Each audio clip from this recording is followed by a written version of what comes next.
any device or an object, then we can actually individually talk and control and activate any system remotely from anywhere to anywhere. So in Industrial Revolution 4.0, it's not the product of one technological change. Instead, it encompasses several different technologies that can be used together to improve efficiency and productivity.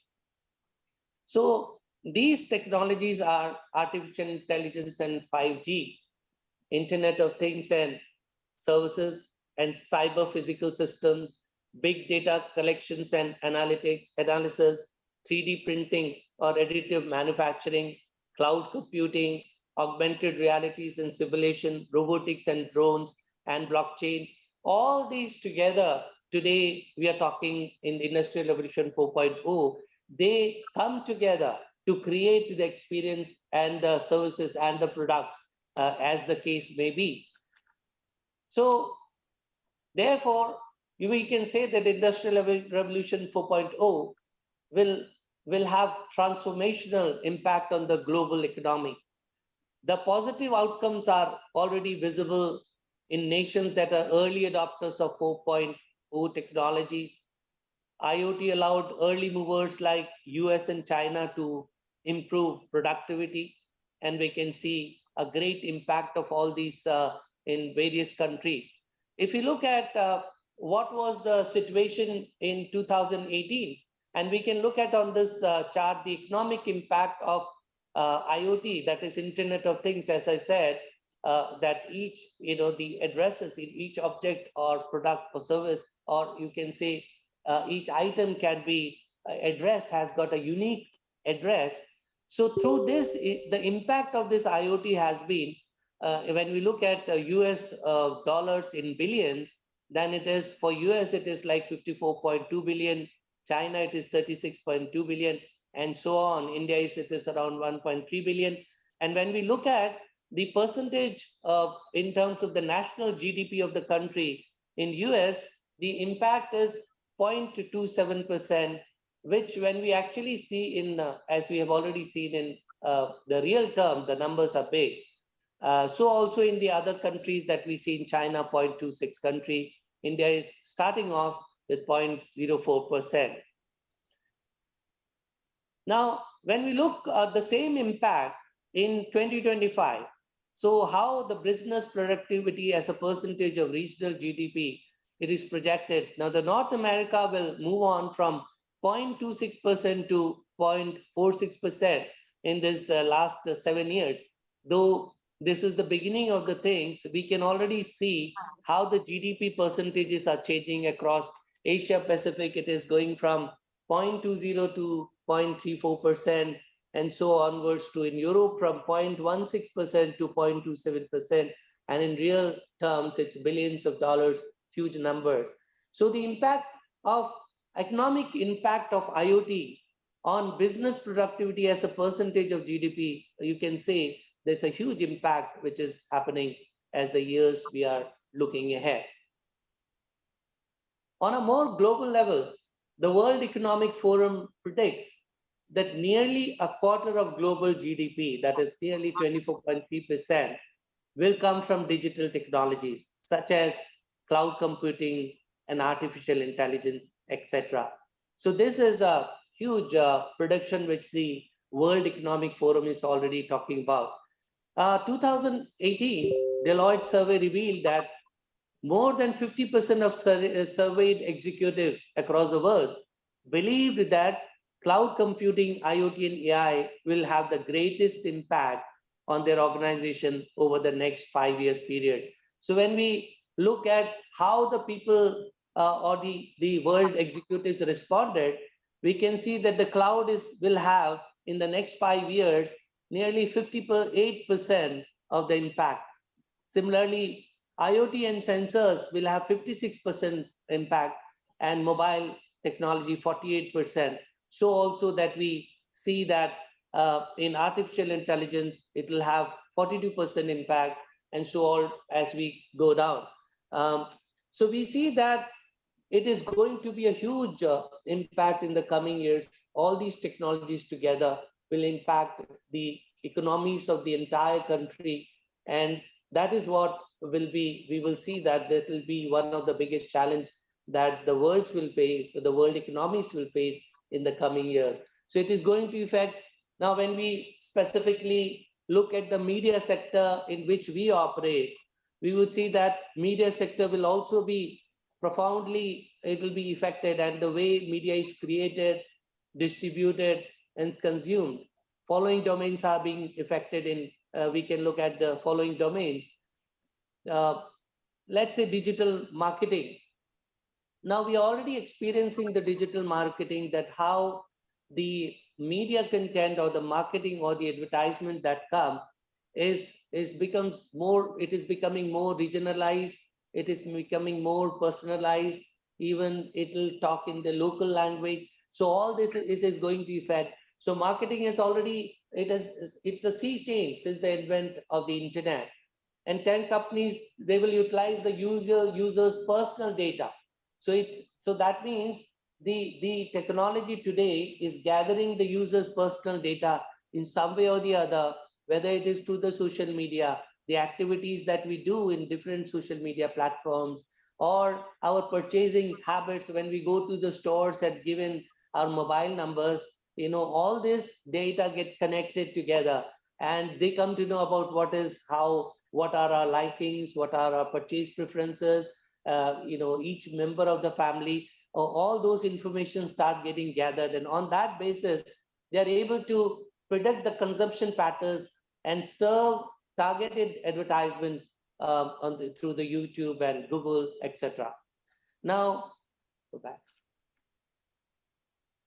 So AI-powered recommendation engines will deliver content with services in line with users' preference, and therefore it will reduce the the decision-making time to make a purchase, because it will serve what you actually want. So it will be, you'll be able to take a quick decision. Similarly, it will also amplify the means through which ads can be served. For example, augmented reality products can allow users to visualize products in real time before purchasing. In some of the stores, they already have put in technology. Remotely, actually, you can choose a dress on the showroom, and you can see that how you will fit in and look like remotely from your screen if you wear that particular dress. So that is the kind of technology that we are seeing. So we can actually not only visualize the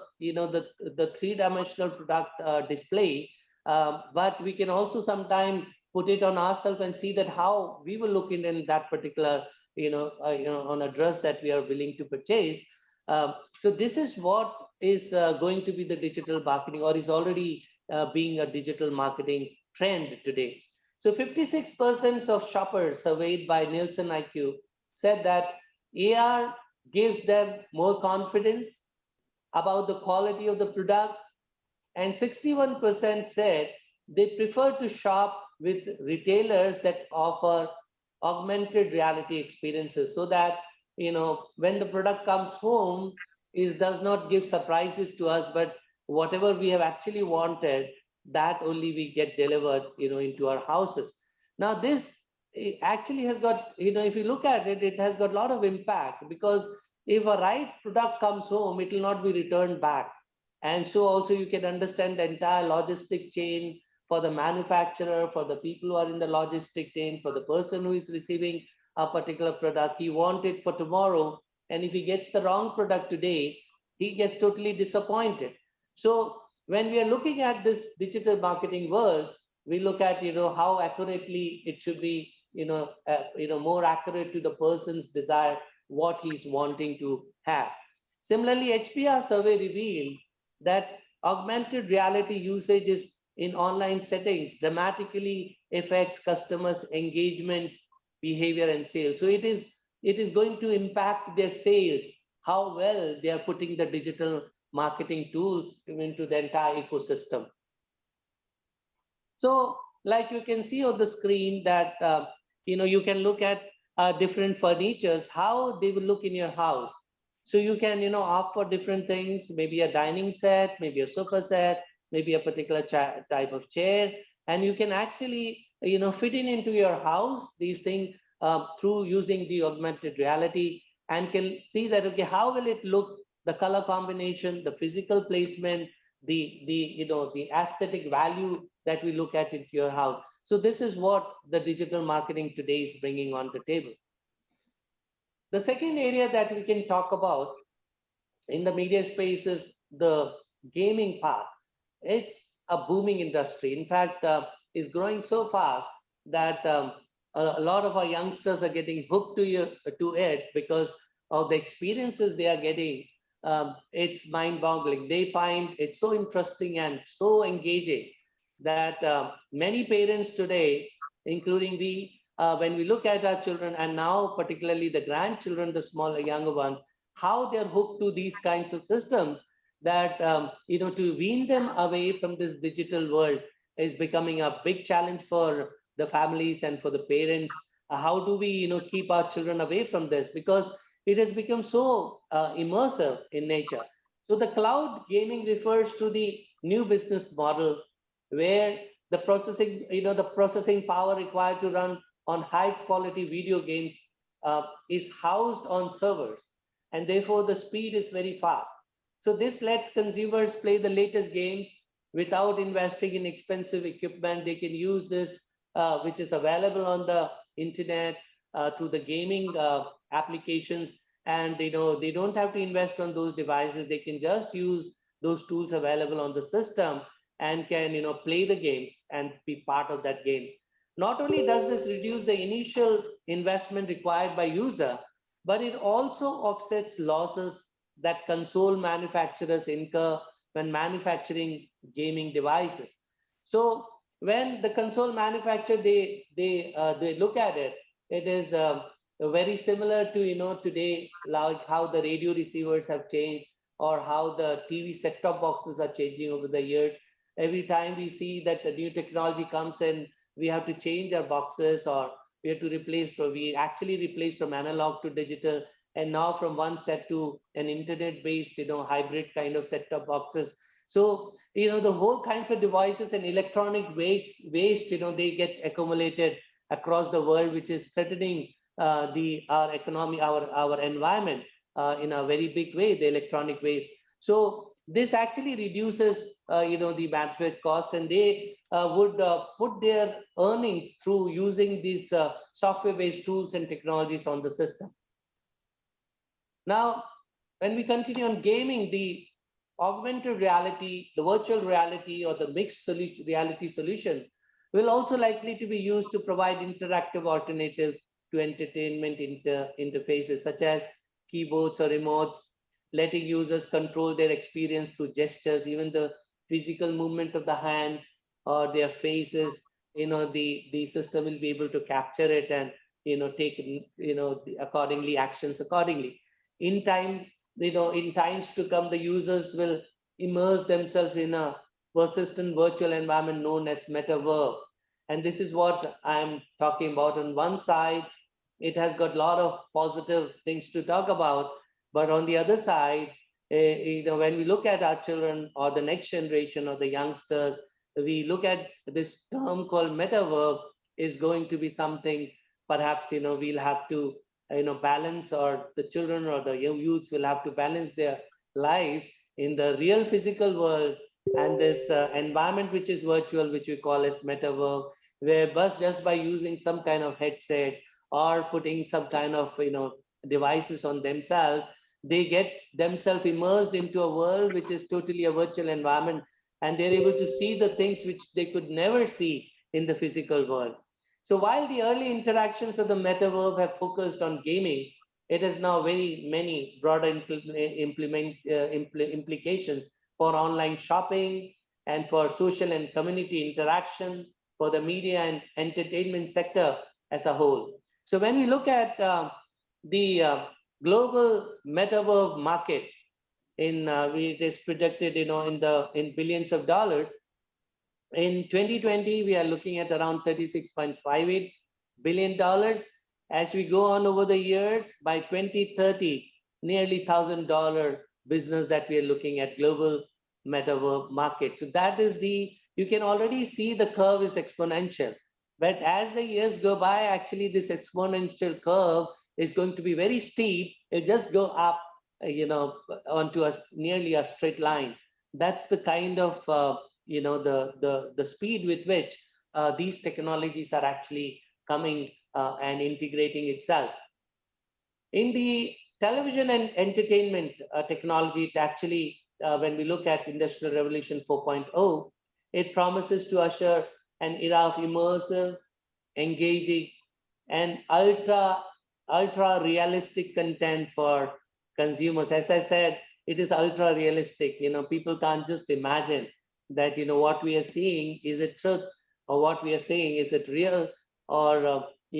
how much they can believe on where they are. The experience is will be going to be very different, immersive experience. Then a combination of this mixed reality, we today call it as AR and XR, AR and VR as XR, which is like a mixed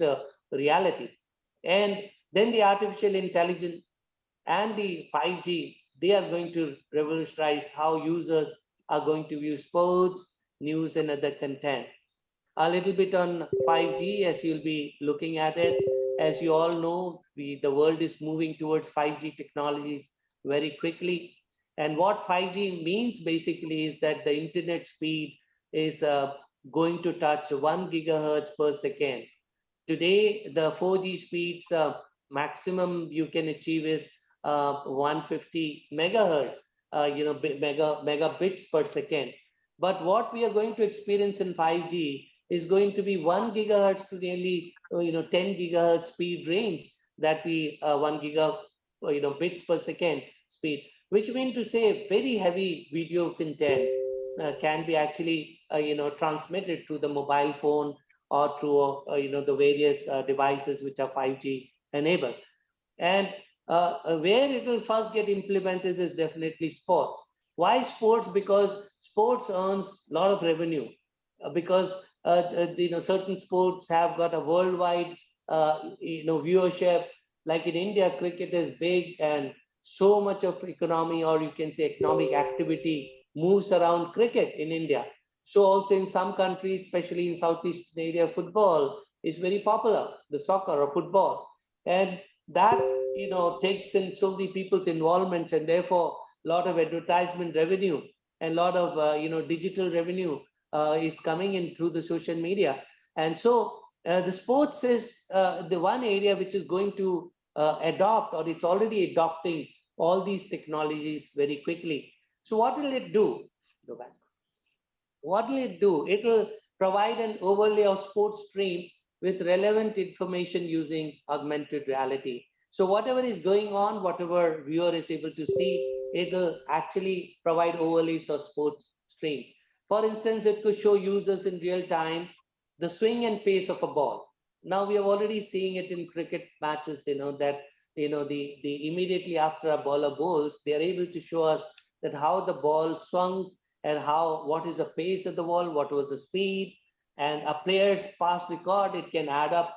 from all that, the data which is there in the past of a particular player. From there, it will fetch out the data which is relevant for, for which the commentator is talking about, and the aspect that he's focusing on. It will actually fetch out the data from there, the past record. Suppose a cricketer has made 100, a century. It will bring out all the records, what the other players have done, what was the number of balls in which he has achieved that 100 runs, and in the past how he has behaved, and all those averages can be come out, which you can spare. So you can say it is just like a real-time intervention. As the commentators are speaking and talking, it is bringing on the screens those kinds of things, so that the viewer gets a realistic impression or the detailing about a particular player, about a particular match, about any particular content that it is being talked about. So players that the weather condition. Similarly, VR can be used to create experiences, like where the users feel as if they are part of the stadium that they are watching at. And so today, people spend so much of money to be present there in that stadium, to catch the environment, catch the feeling of that space. But actually, through the virtual world, a person can actually get all that immersive experience. At the same time, can view the game from a very close quarter. That is the close up of all the activity, all the action which is going on in the field. Similarly,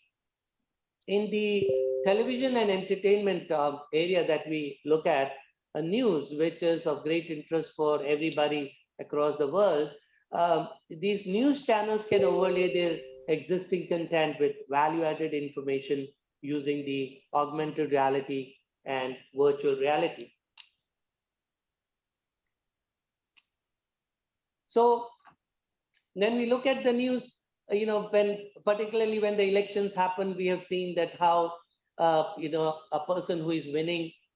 that particular, politicians, detailing are there, how the various, the people are performing, or the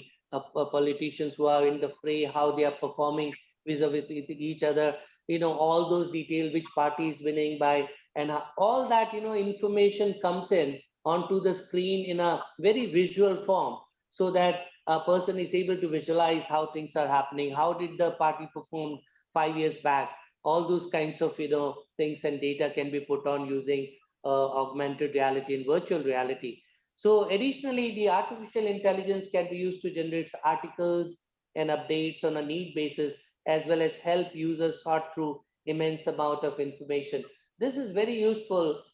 in the news coverage. Like in India, when I talk about,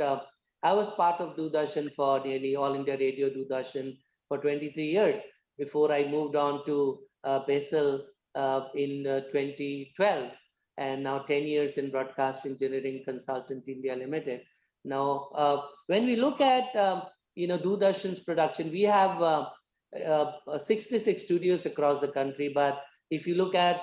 regional studios, every state that we have has got a studio. So even if we look at languages, majorly there'll be 12 to 14 languages in which the news is being consumed in a big way across the country. So what is being produced in Delhi, a part of it may be useful in my South India, in East India, in West India, and the same audio or the video can be used, but it has to be translated in local language. So also, the people who are engaged in the editing part of it, they may be sitting in different parts of the world and different parts of the country, and they get a video, they put their job, they'll put the graphics around it, and somebody will put the content around it, then somebody will put the voiceover on it. And so in a collaborative manner, the entire production is done, people sitting in different parts of the country or the world, but contributing into creating that particular news content. And it's all happening many times on a real time basis when the news is being displayed. So if we have, suppose, any of our prime minister, ex-prime ministers, whenever we have to, celebrate their, their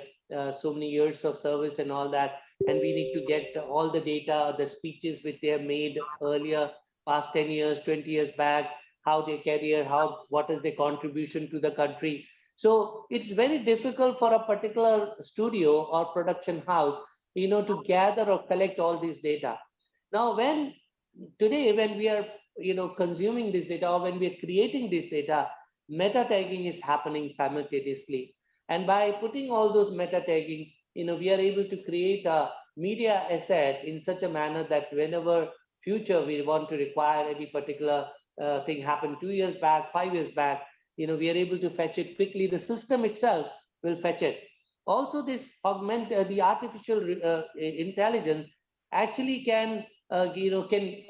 make out that what we are looking at when we put something on the search, and it itself goes back, and through the face recognition system, through the voice recognition system, and through the text recognition, all these together, it is able to fetch up all similar contents and bring it onto the screen so that we can select it from there and add it onto the news being created. So this is what is going to be the future like. So music industry has already seen significant uptake, particularly during COVID-19 when the artists cannot stay at home and they feel so so pathetic that their talent is not being seen or heard.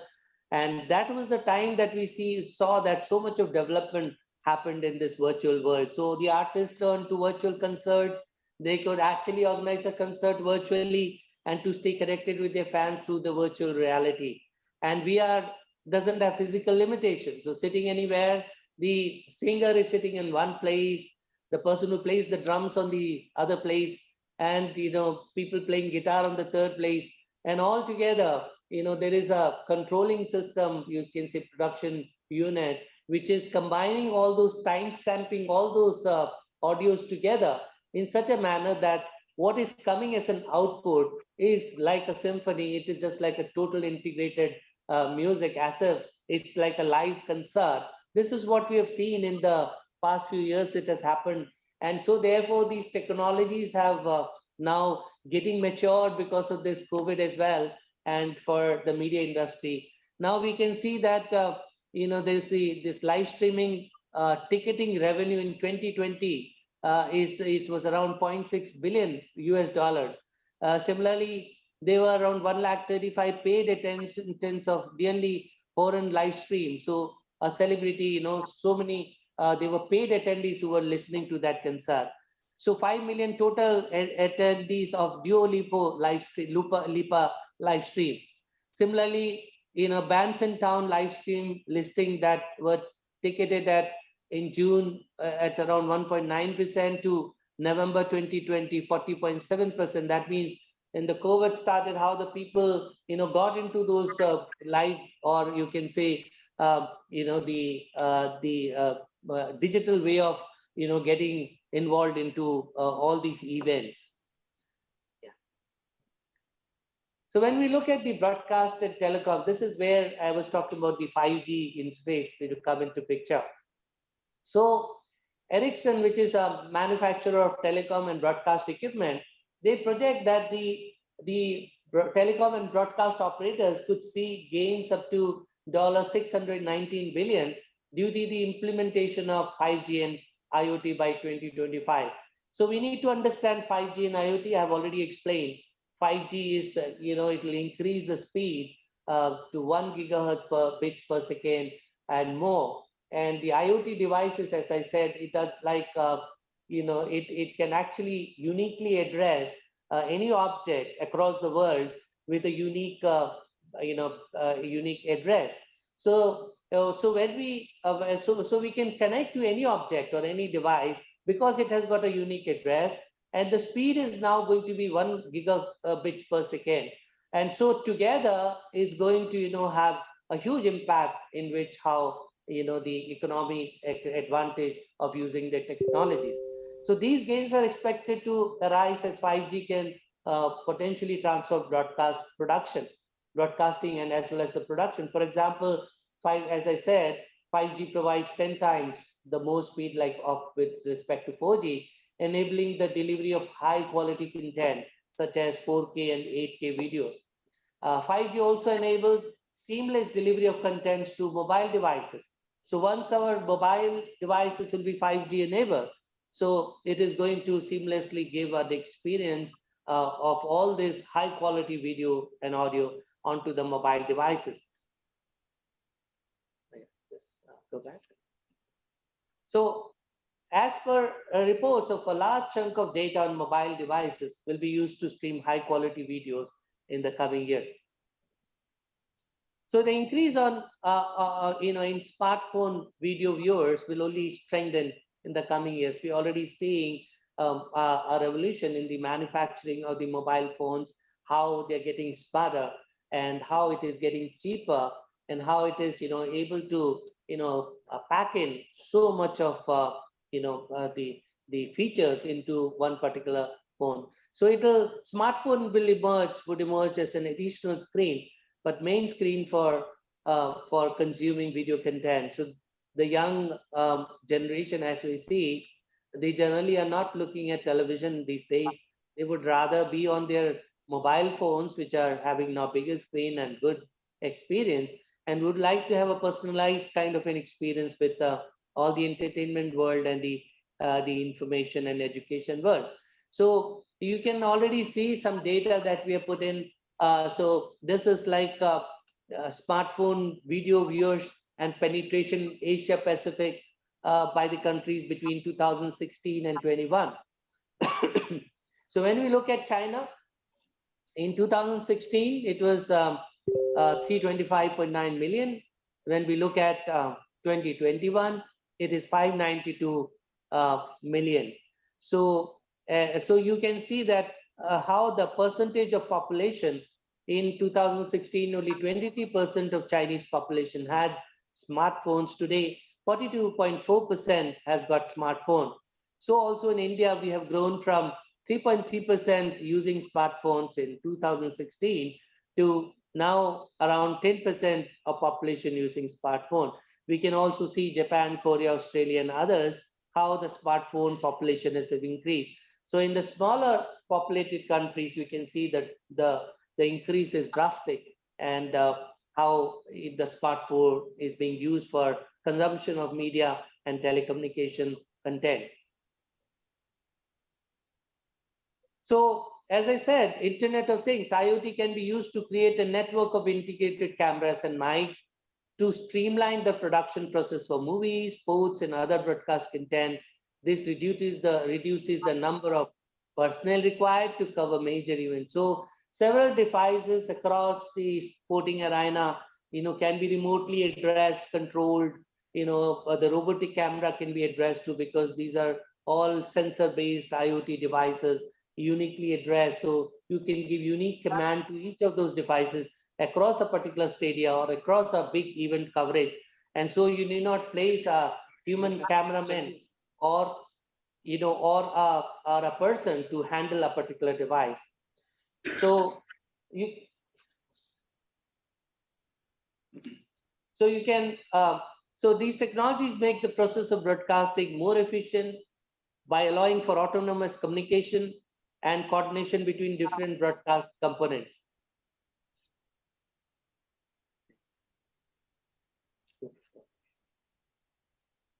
So we see that it has got a great potential, but there are several challenges and drawbacks which are also very critical when we implement these technologies.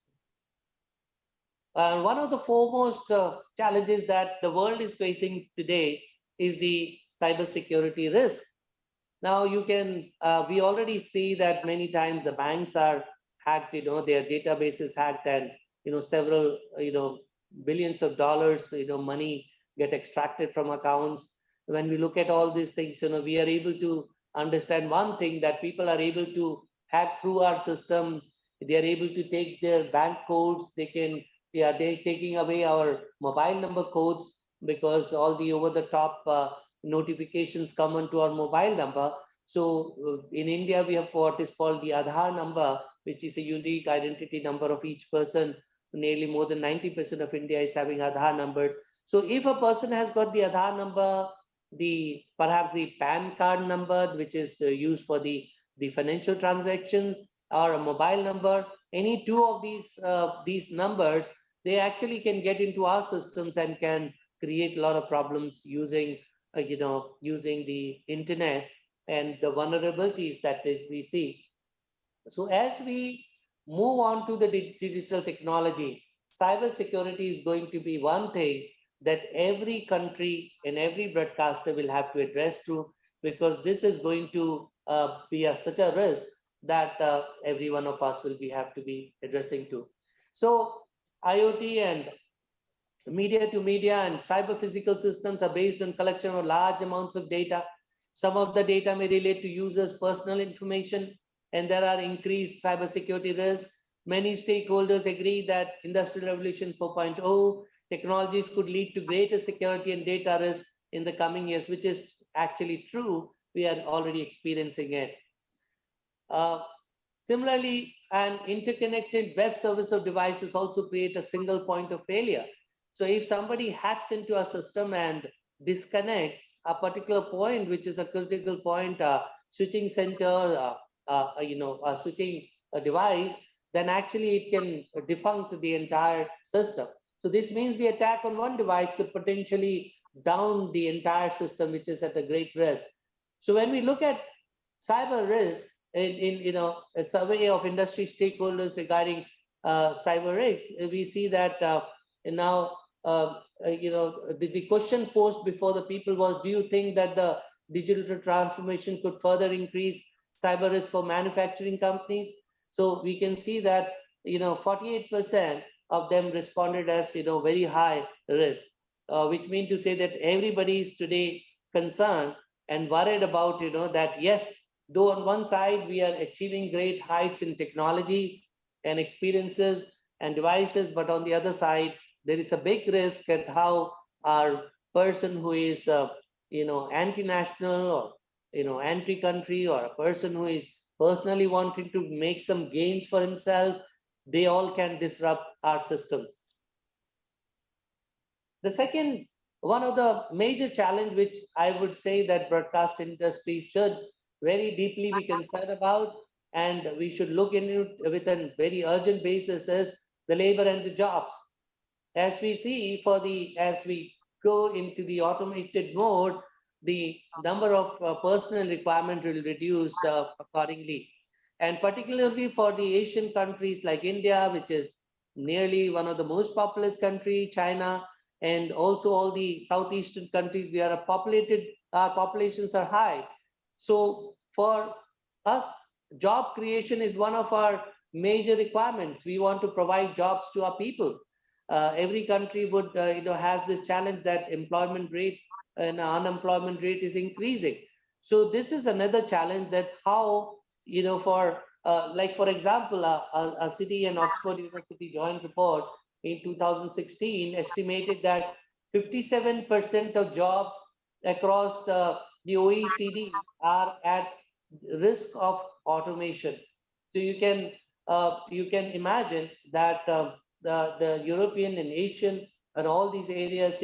nearly 57% jobs will be impacted. Similarly, the Financial Times reported in 2016 that between 2000 and 2010, of all the jobs lost in the US, over 85% were lost because of new technologies. This is what we are looking at today. The Bank of England, it estimated that 2/3 of all jobs are capable of being automated within 20 years. So this is what the challenge that we are facing, the labor and the jobs. When we look at the other figures, net employment outlook by job families 2015 to 20, when we look at office and administration, so we look at thousands, in terms of employees in thousands of numbers. So look at, that how it is going to reduce in office and administration, in manufacturing and production, construction and attraction, art, design, entertainment, sports and media, and legal, all this installation, ventilation, installation and maintenance, how the same type of job, the lesser number of people are able to achieve. And this is what the challenge posed before us. So what we need to do, so we need to, have a skill development and training, which is very important. So we have to upskill our people in the media and sports industry. I think we are running short of time. I'll quickly go. It is going to have increased inequality between the rich nations and poor nations. It is going to bring inequality within the countries between rich people, big companies and the small companies, and so on. So this inequality is going to increase. We can see a 5G technology adoption by different countries. This picture shows. So let us examine this thing. What the media organization need to meet the challenges successfully for the coming challenges. It is generally observed that not all organizations are well prepared to harness the changes associated with IR. So Deloitte survey indicates only 14% are confident of meeting these challenges. So main challenges with media organizations is technological, then we have regulatory challenges, privacy and security, budgetary issues, short-term thinking, lack of agility in facing disruption, slow technology adoption. All these challenges we all are facing in our respective broadcast network or our systems. So meet these challenges, it requires a paradigm shift in the mindset, promote innovations, forge partnership, explore new business models, anticipate threats, capitalize on opportunities. This is what the changes that we'll have to bring in quickly into our systems. Satisfy ever-changing customer needs, for all those who are into business, So we will need a new kind of digital leadership today, and which will focus on building teams, build ecosystems, promote culture of innovations, and it is amplifying the capabilities for partnering, for technical and business expertise, promote learning, risk-taking, and continuous improvement. These are the steps each leadership and we all will have to take.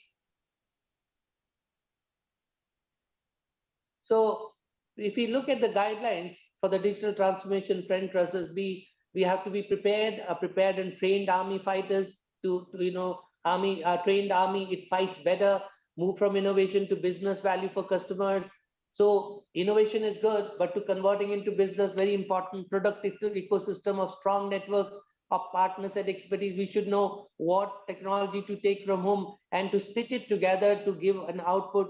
reimagine and future reinvent, align leadership, diversify,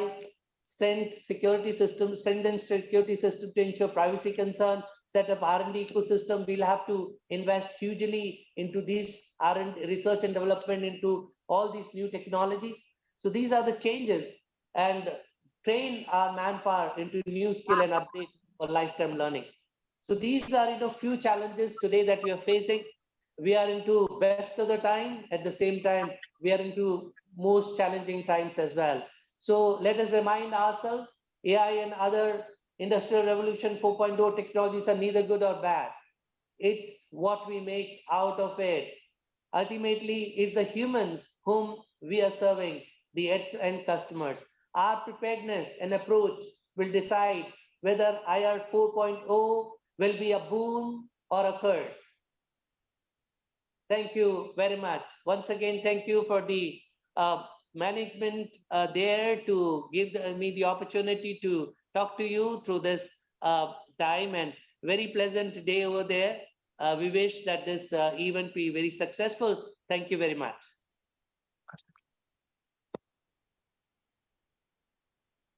Thank you very much, Mr. George Kuruvilla, Chairman and Managing Director of Broadcast Engineering Consulting Indian Limited of the Ministry of Information and Broadcasting India,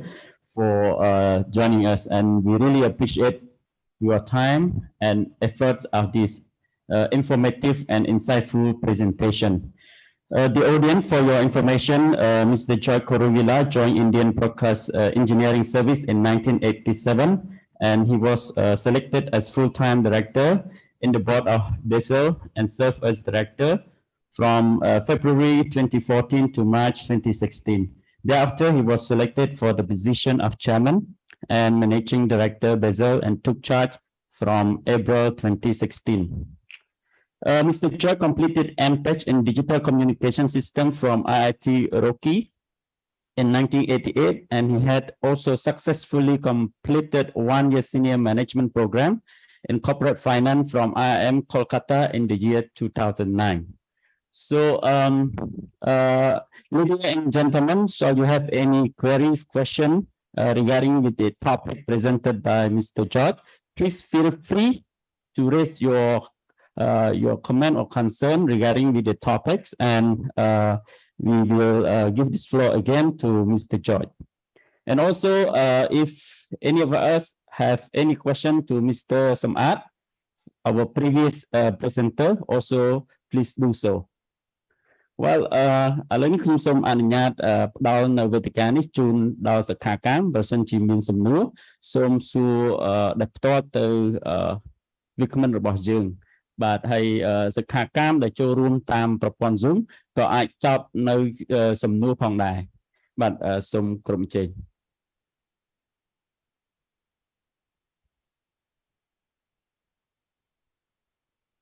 បាទលោកជំទាវមុំដិតលីណាត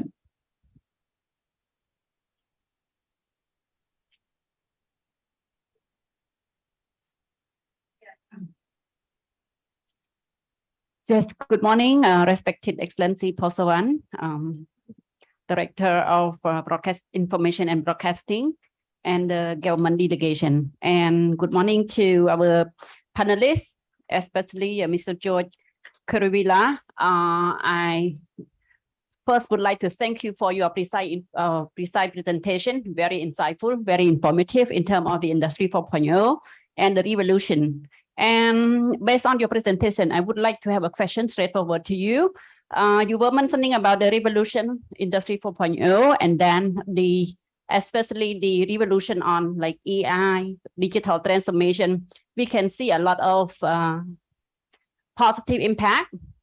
a lot of benefit that people can get from this revolution. However, I would like to go to the point in terms of, since we are all become like so digitalized and the technology have helped us a lot of things. However, what about the children, less privileges, and consumer who have less knowledge in terms of technology? What are the impact? Because it seems like technology have been influenced to their mindset and they are a little bit behind in terms of using all those technology. So what are the negative impact on those people, and what are the way or what are the solution to mitigate all those impact? Thank you very much. Yeah, thank you for the question there, and very relevant question. As we said, labor and employment and poor people, you know, whether they can buy these technological equipment and resources, all these questions come. But I would say that as the technology is growing, it is also the user point of view, the devices are getting cheaper as well. So, you know, now as we see in our country, even our, you know, my driver who earlier never used to have phone,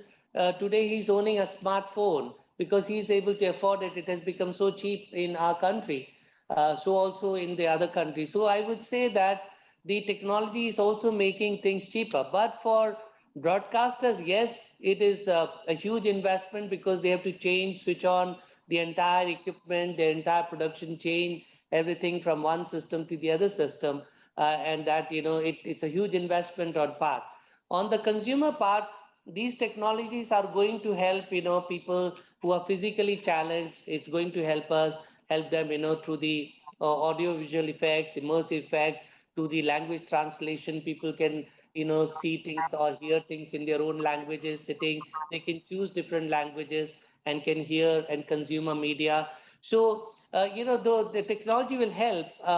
the poor people as well. It's only the conversion or it's basically the implementation of these technologies which is a bigger challenge. And of course, as we said that, as you rightly pointed out, the labor, which is a routine labor, which has been working in a normal factory, doing manual jobs, it's a very big challenge for them, as you rightly said. So now, for every administration, for every country, in our country, our Honorable Prime Minister Narendra Modi, you know, right from the time he took over as Prime Minister, he's talking about digital India. And when he talks about digital India, he talks also about upskilling, training, and there's a full skill ministry that have been created in our country. How to, you know, recognize the prior learning of a person, how to upskill a person from one skill to the next skill, how to IT, the IT training has become very important. So we as BESL also, you know, we are engaged into all those kinds of things. So training today, upskilling is extremely important. Even though a person may not be educated, but he may be trained to use a particular device and, you know, and go into the value chain and adapt into this new system. Otherwise, it is going to be a very sharp disruption. So I understand with the question, you know, and I really feel that, yes, it is a big challenge, but every administration has to quickly move on to have an inclusive kind of a technological change. So as we grow in technology, we also take care of the people who are involved in, you know, in a particular system to upskill themselves in, you know, to adapt into these new technologies as they come, which is a challenge. But I think together, if we resolve, you know, we'll be able to mitigate a lot of these challenges in the coming days. Okay, thank you, Mr. George. I hope this answer your concern, Excellency, Her Excellency Mohammed Halinet. So, any other questions to the first or to the second presenter? ហើយដំលោកជំទាវមានជាសំណួរទេបាទអាចសួរត្រង់តែម្ដងទៅវាគ្មិនទី1របស់យើងលោកសុកសំអាតដែលលោកបានជជែកអំពីbusiness model នៅក្នុងសម័យ digital ដែលលោកបានជជែកអំពីប្រភេទនៃបុគ្គលិកប្រភេទនៃមនុស្សហើយនិង business model មួយចំនួនដែលយើងគិតថាមានសារៈសំខាន់ហើយបែបហ្នឹងក៏លោកចយក៏បានបកស្រាយអំពីកលានុវត្តភាពឱកាសបញ្ហាប្រឈមនិងបច្ចេកវិទ្យាថ្មីៗមួយចំនួនដែលយើងអាច apply ជាមួយនឹងប្រព័ន្ធ media របស់យើងបាទអាដាមលោកជំទាវលោកស្រីមានជាសំណួរទេបាទសូមចេញលោកលៀងរលឹកបាទជាវាគ្មិនមិនមានសំណួរដែរចង់សួរដែរសួរទៅលោកសុកសំអាតសួរវាគ្មិនតែម្ដងបាទពីព្រោះមេវាតាក់ទងនឹងការងារយើងប្រចាំថ្ងៃដែរហើយអ្វីដែលលោកសំអាតបានបង្ហាញពីអ្វីដែលពួកខ្ញុំបានធ្វើខ្លះក៏មានអ្វីដែលថ្មីដែរបាទលោកសំអាតបានបង្ហាញអំពីក្រុមមនុស្សទាំង5សំខាន់មែនតើប៉ុន្តែសូមអនុញ្ញាតសួរត្រង់តែម្ដងដូចអត់ឃើញមានមួយក្រុមទៀតដែលខ្ញុំគិតថានឹងមាននៅគ្រប់ស្ថាប័នមិញសិត5ក្រុមអំបញ្ញមិញសិតតែក្រុមអ្នកខ្លាំងឬមួយក៏ថាគាត់មានគុណសម្បត្តិរបស់គាត់ក៏ប៉ុន្តែអត់ឃើញក្រុមខ្ជិលមិនដឹងថាតើឈាមខ្ជិលហ្នឹងឈាមអីអក្សរ L lazy អូខេបើសិនជាយើងមានប្រវត្តិសាស្ត្រ recruit បុគ្គលិកមកហើយយើងមើលឃើញនៅពេលដែលសម្ភារហ្នឹងឃើញ L ឃើញ O ឃើញ N ហ្នឹងគឺល្អប៉ុន្តែខ្ជិលមើលស្ដាប់អត់ឃើញទេមើលអត់ឃើញទេប៉ុន្តែចូលមកដល់បានខ្ជិលអញ្ចឹងតើមានទេក្រុមខ្ជិលហើយបើមានលោកសំអាតមានពិសោធន៍ទេដោះស្រាយយ៉ាងដូចម្ដេចទី1ទី2ខ្ញុំចាប់អារម្មណ៍ឃើញមនុស្សក្រុម D លោកក្រុម D លោកសំអាតថាគាត់ជាមនុស្សដែលប្រកួតប្រជែងខ្លាំងហើយបើរើសគាត់រើសដាក់ជា top management ហ្មងបានគាត់ជាមនុស្សដែលគាត់ decisive គាត់ដឹកនាំតែម្ដងក៏ប៉ុន្តែអូខេវាអាចមានករណីដែលយើងរើសមនុស្ស D មកនៅក្នុងក្រុមសិនហើយនៅពេលហ្នឹងគឺគាត់ដោយសារគាត់មាន D គាត់ប្រកួតប្រជែងនៅក្នុង team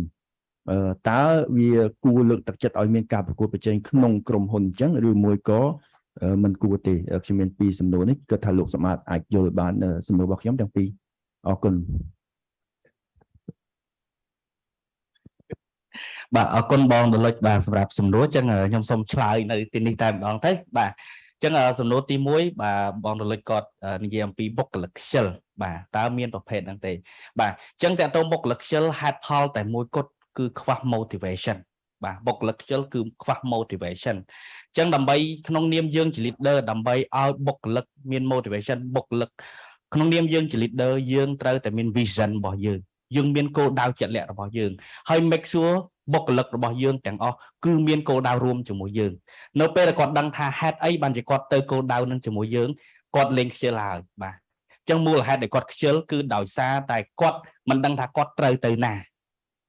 គាត់គ្មាន motivation ថាត្រូវទៅណាអញ្ចឹងមានន័យថាគាត់មកប្រកបប្រកិច្ចចូលធ្វើការយឺតចេញលឿនដល់ម៉ោងរាចេញធ្វើការម៉ោង5ម៉ោង4ជាងអង្គុយមើលម៉ោងបាទអញ្ចឹងគាត់អត់មាន motivation ក្នុងការគាត់អត់ដឹងពី why របស់គាត់ថាគាត់ត្រូវទៅណានៅពេលដែលបុគ្គលិកយើងមាននៅពេលយើងកំណត់ vision របស់យើងហើយគាត់សម្រេចថារួមដំណើរទៅជាមួយយើងបាទអញ្ចឹងពេលហ្នឹងហើយគឺបុគ្គលិកលេងខ្ជិលហើយគាត់ដឹងថាគាត់ត្រូវធ្វើអីហើយគាត់ដឹងថាហេតុអីបានគាត់ត្រូវធ្វើការងារហ្នឹងដូច្នេះភាពខ្ជិលរបស់គាត់គឺលេងមានហើយបាទអញ្ចឹងបុគ្គលិកទាំង5ប្រភេទនេះ motivation របស់គាត់ make sure ថាយើងបាន motivate ត្រូវទៅតាម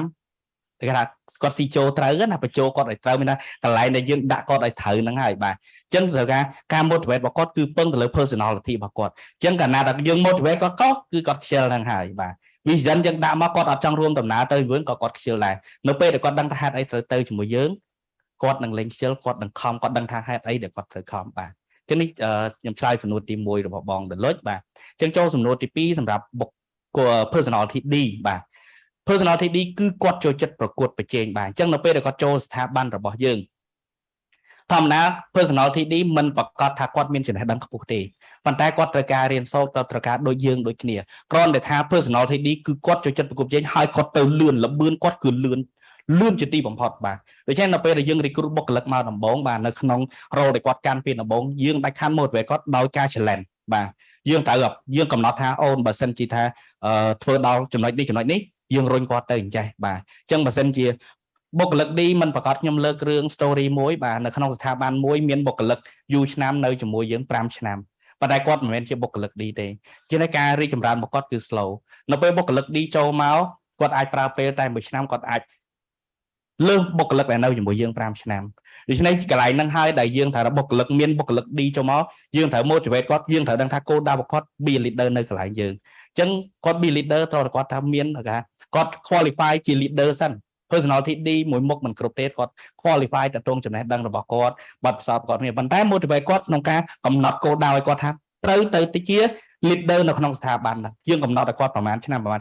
យើងដៅឲ្យគាត់អញ្ចឹងគាត់ bid ទៅតែម្ដងគឺទៅឲ្យទៅលឿនបាទនេះបាទចម្លើយរបស់ខ្ញុំមានប៉ុណ្ណឹងបាទអរគុណបាទបាទសូមចេញនឹងទាវបាទ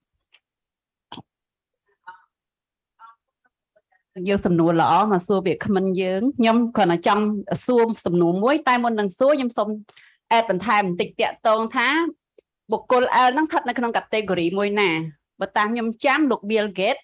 ដែលជា founder របស់ Microsoft គាត់និយាយថាគាត់ចូលចិត្តយកបុគ្គលិកខ្ជិលមកធ្វើការអញ្ចឹងខ្ញុំพูดថាបុគ្គលិកខ្ជិលមកធ្វើការគាត់ find the way ធ្វើអីឲ្យលឿនស្រួលព្រោះគាត់ខ្ជិលគិតច្រើនខ្ជិលស្អីច្រើនគាត់រករបស់ណាស្រួលធ្វើការអញ្ចឹងបុគ្គលិកខ្ជិលហ្នឹងខ្ញុំគិតថា fit ជាមួយគាត់ creative គាត់ think about how to find the way to do it easy អញ្ចឹង simple អត់ចង់ធ្វើច្រើនញ៉ៃទេខ្ជិលធ្វើឲ្យឆាប់ចប់រកណាស្រួលអាហ្នឹងជាការបន្ថែមរបស់ខ្ញុំបើសិនខ្ញុំយល់ខុសកុំប្រកាន់ហើយទី2តាក់ទងលោកនិយាយពីរឿង motivation ក្នុង leadership ទាំងអស់ត្រូវមាន motivation អញ្ចឹងខ្ញុំចង់ដឹងថាតើការៈទាំងអស់បុគ្គល O បុគ្គលN អីណាវាមានបើយើងនិយាយពី motivation វាមាន2គេហៅថា monetary and ឬក៏ financial ហើយនិង non financial ថាតើការៈទាំង4ទាំង5ហ្នឹងមួយណាដែលយើងគិតយក monetary ឬក៏ financial motivation ទៅ fit ជាមួយមួយណា non financial ចាសូមលោកជួយបង្ហាញអរគុណបាទអរគុណព្រះអង្គជំទាវបាទត្រង់ចំណុចកន្លែងហ្នឹងបាទគឺតកតងជាមួយនឹងការ motivation នេះជាការ motivation ដោយបុគ្គលអញ្ចឹងការក្នុងបុគ្គលិកក៏យើង motivation ដោយរួមបាទអញ្ចឹងដោយរួមក្នុងបុគ្គលិកដែលធ្វើការជាមួយយើងអ្វីដែលគាត់ចង់បានគឺ2ចំណុចធំទី1គឺឋានៈរបស់គាត់ទី2គឺការហូបចុករស់នៅស្រួលរបស់គាត់អញ្ចឹង motivation អ្នកណាក៏ចង់បានដែរគ្រប់ personality ទាំងអស់គឺគាត់ចង់បានអាហ្នឹងបាទគឺគាត់ចង់បាន2ចំណុចហ្នឹងធំសំខាន់ហើយប៉ុន្តែអ្វីដែលជា detail ទៅលម្អិតមួយមានន័យថានៅពេលដែលយើងទៅ deal ជាមួយគាត់បុគ្គលមួយនោះដើម្បីជំរុញឲ្យគាត់ធ្វើការងារទាំងហ្នឹងយើងត្រូវដឹងថា approach គាត់នៅកន្លែងណាបាទគឺកន្លែងហ្នឹងគឺយើងត្រូវដឹងថាយើងមិនអាចយកចំណុចដែល2ចំណុចឧទាហរណ៍ថាបុគ្គលិកគាត់ត្រូវការឋានៈគាត់ត្រូវការហូបចុកស្រួលហ្នឹងបាទអញ្ចឹងគឺកន្លែងហ្នឹងគឺគ្រប់ personality គាត់ចង់បានប៉ុន្តែនៅពេលដែលយើងទៅ approach បុគ្គលមួយក្នុងការងារដូចជាមនុស្ស O អញ្ចឹងបាទមនុស្ស O បើសិនជាយើងមិនឲ្យគាត់គិតសម័យអីទេគាត់ចាប់ផ្ដើមខ្ជិលហ្នឹងហើយបាទគាត់អត់សូវមានកម្លាំងធ្វើការតែបើចាប់ឲ្យគាត់សម័យចាប់ផ្ដើមគិតគឺគាត់ចាប់ផ្ដើមសុបាយចិត្តគាត់មាន energy ក្នុងការធ្វើការអញ្ចឹងបុគ្គលិកធ្វើការគាត់ត្រូវការមាន energy អញ្ចឹង energy របស់គាត់គឺយើង motivate គាត់ទៅតាមចំណុចដែលដូចខ្ញុំបានចែករំលែកទាំងឯងបាទអរគុណបង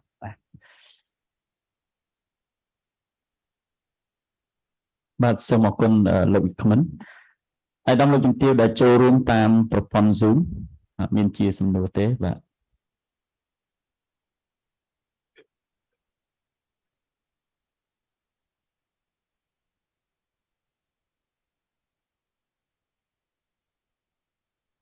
ខាងមន្ទីរព័ត៌មានរាជធានីខេត្តមានជាសំណួរទេ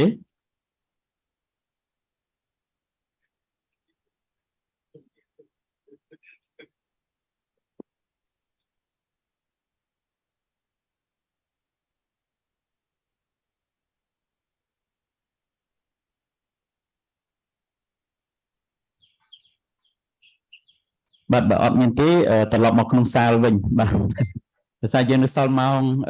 ដែរដូច្នេះឲ្យតាមលោកជំទាវនៅក្នុងសាល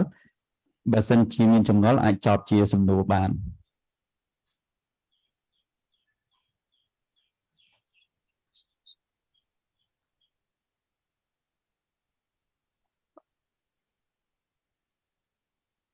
Ok,ខ្ញុំគិតថាអាយដាមលោកជំទាវ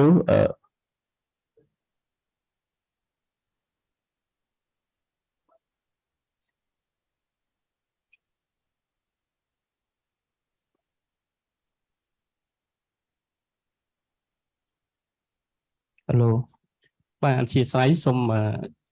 សំណួរដើម្បីបំពេញម៉ោងបាទសូមសួរទៅលោកសម្អាតដោយផ្ទាល់ដោយសារលោកបានបង្ហាញនៅលក្ខណៈសម្បត្តិនៃបុគ្គលិកឬក៏សហការីទាំង5ដែលធ្វើការប៉ុន្តែការយល់ឃើញរបស់ខ្ញុំដោយសារជាទូទៅជិត30ឆ្នាំខ្ញុំធ្វើការជាមួយអង្គការតាំងពីសម័យយើង92ជាអ្នកបកប្រែរហូតដល់ខ្លាយជានាយកអង្គការនិងបច្ចុប្បន្នចូលនិវត្តន៍អចិន្ត្រៃយ៍ហើយក៏ជួយកិច្ចការនៅក្នុង Fresh News នៅខេត្តសៀមរាបបាទហើយខ្ញុំឃើញដូចបងដលុចគាត់មានប្រសាសន៍ដែរថាចំណុចមួយទៀតដែលសំខាន់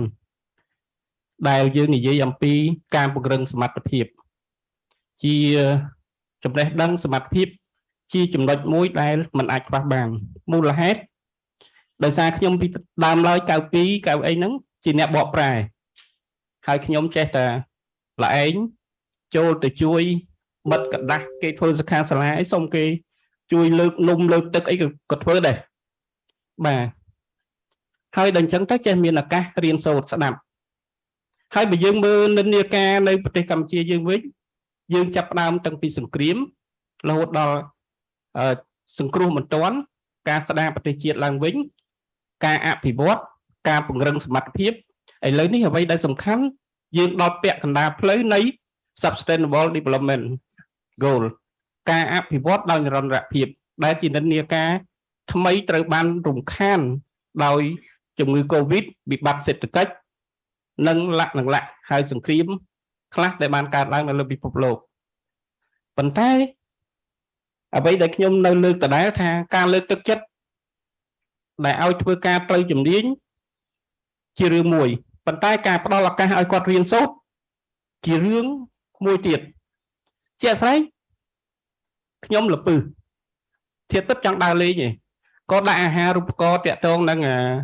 គោលដៅទី6ទឹកស្អាតជាប់ទៅសុយអេតបាទជាង2ឆ្នាំបាទកូវីដហ្នឹងក៏រៀនលេងគេទៅក៏បាននិទេសល្អត្រូវបានគ្រូសរសើរត្រឡប់មកវិញខ្ញុំសំណុំពរតែម្យ៉ាងហើយក៏ដោយលោកសម្អាតនិយាយអំពីបញ្ហាការ motivate ហ្នឹង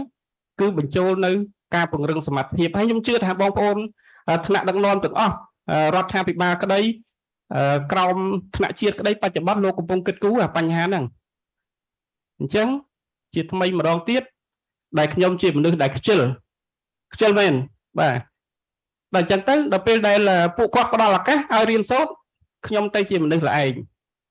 បាទអញ្ចឹងណាអញ្ចឹងដូចដោយសារលោកដលុចគាត់មានសំណួរហ្នឹងខ្ញុំក៏ចាប់អារម្មណ៍រឿងហ្នឹងដែរបើសិនជាដូចយើងមានបរទេសខ្លះគាត់ថាខ្មែរខ្ជិលដោយសារឲ្យដាំដំណាំអត់ដាំមិនមែនទេអត់ខ្ជិលទេឲ្យទៅនៅអាមេរិកទៅនៅ NASA ប្រាក់ខែ 4-5 ពាន់ 10000 មើលល្អឯងជាងគេវិចបាយវិចកញ្ចប់ទៅញ៉ាំនៅកន្លែងហ្នឹងអ្នកព័ត៌មានក៏អញ្ចឹងដែរយើងទាំងអស់គ្នានឹងបើមានការលើកទឹកចិត្តពីមេធ្វើដាច់ក្បាលដាច់កតុយដាច់ជើងចោលអត់គិតពីគ្រោះថ្នាក់ឯងនៅក្នុងសង្គ្រាមនៅក្នុងកលៈទេសៈណាក៏ដោយគឺអ្នកសារព័ត៌មានយើងគឺត្រូវតែបូជាឬក៏ឆន្ទៈខ្ពស់មែនទែនជាពិសេសបាទសូមអរគុណសូមចូលរួមបណ្ដឹងចាស់បាទ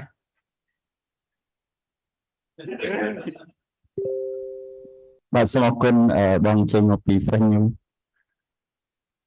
បើសិនជាអាដាមលោកជំទាវនៅក្នុងសាលហើយអាដាមលោកជំទាវដែលចូលរួមតាមប្រព័ន្ធ Zoom មិនមានជាសំណួរទេខ្ញុំសូមអនុញ្ញាតបិទបញ្ចប់វគ្គទី1តែត្រឹមនេះហើយយើងនឹងបន្ត session បន្ទាប់នៅពេលរសៀលបាទ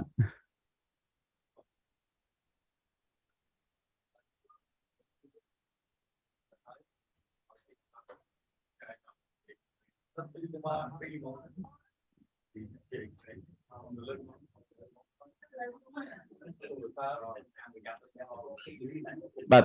សូមអរគុណដែលទទួលបានការអនុញ្ញាតខ្ញុំបាទសូមបន្តកម្មវិធីវគ្គទី2នេះបន្តទៀត ជាមួយនឹងវាគ្មិនរបស់យើងពីររូបបន្ថែមទៀតបាទគឺលោកលៀងកលឹកនិងលោកប្រុងវិចិត្រដែលលោកទាំងពីរនឹងធ្វើបទបង្ហាញស្ដីអំពីបទពិសោធន៍របស់លោកនៅក្នុងការធ្វើ Digital រូបនីយកម្មនៃអង្គភាពរបស់លោកនៅក្នុងយុគសម័យបដិវត្តឧស្សាហកម្ម 4.0 បាទបើជាកិច្ចចាប់ផ្ដើមនេះគឺខ្ញុំបានសូមគោរពអញ្ជើញលោកលីងដលឹកដែលជាសហស្ថាបនិកសារព័ត៌មានអេឡិចត្រូនិកថ្មីធ្វើបទបង្ហាញស្ដីអំពីចរិតលក្ខណៈនិងភាពជាអ្នកដឹកនាំនៃប្រព័ន្ធផ្សព្វផ្សាយដែលផ្អែកលើបទពិសោធន៍នៃសារព័ត៌មានអេឡិចត្រូនិកថ្មីបាទសូមជម្រាបជូនឲ្យដំលោកជំទាវលោកស្រីថាលោកលីងដលឹកគឺជាបច្ចុប្បន្នគឺជាសហស្ថាបនិកនៃប្រព័ន្ធផ្សព្វផ្សាយអេឡិចត្រូនិកថ្មីលើបញ្ចប់ការសិក្សាកម្រិតបញ្ញាបត្រពីសាកលវិទ្យាល័យភ្នំពេញអន្តរជាតិលើផ្នែកFrench Literature អក្សរសាស្ត្របារាំងហើយនឹងជំនាញវិជ្ជាជីវៈសារព័ត៌មាននៅឆ្នាំ2000ហើយក្រោយពីបញ្ចប់ការសិក្សាលោកបានប្រឡូកជាអ្នកកសែតនៅក្នុងសារព័ត៌មានកម្ពុជាហើយនឹងវិទ្យុបារាំង RFE និងជាអ្នកសារព័ត៌មាននៃសារព័ត៌មានរស្មីកម្ពុជាចាប់តាំងពីឆ្នាំ2012មកលោកបានចូលរួមបង្កើតនៅសារព័ត៌មានអេឡិចត្រូនិកថ្មីបាទជាកិច្ចបន្តខ្ញុំបាទសូមប្រគល់វេទិកាជូនលោកដលឹកដើម្បីធ្វើបទបង្ហាញសូមគោរពជេងបាទអរគុណជាបឋមខ្ញុំបាទសូមគោរពអាយដាមគណៈអធិបតីអាយដាមផុសវណ្ណប្រតិភូរាជរដ្ឋាភិបាលអាយដាមលោកជំទាវដែលជាថ្នាក់ដឹកនាំក្រសួងព័ត៌មាននិងសិក្ខាកាមទាំងអស់ដែលបានចូលរួមទាំងនៅទីនេះផ្ទាល់ទាំងនៅតាមរយៈ Zoom ជាកិត្តិយសរបស់ខ្ញុំបាទដែលខ្ញុំបាទត្រូវបានអញ្ជើញឲ្យចូលរួមនៅក្នុងកម្មវិធីដ៏មានសារៈសំខាន់នេះជាលក្ខណៈអន្តរជាតិផងហើយដើម្បីឲ្យខ្ញុំបានចែករំលែកនៅបទពិសោធន៍បន្តិចបន្តួចរបស់ខ្ញុំដែលដោយសារតែខ្ញុំបានចូលរួមនៅក្នុងវិស័យសារព័ត៌មាននេះបាទ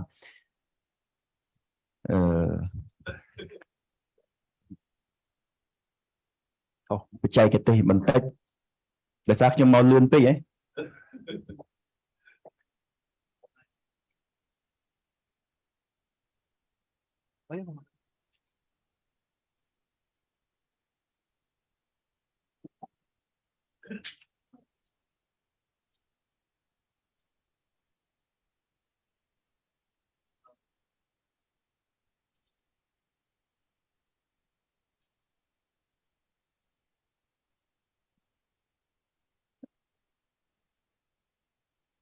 ដើម្បីកុំឲ្យស្ងាត់ពេកខ្ញុំ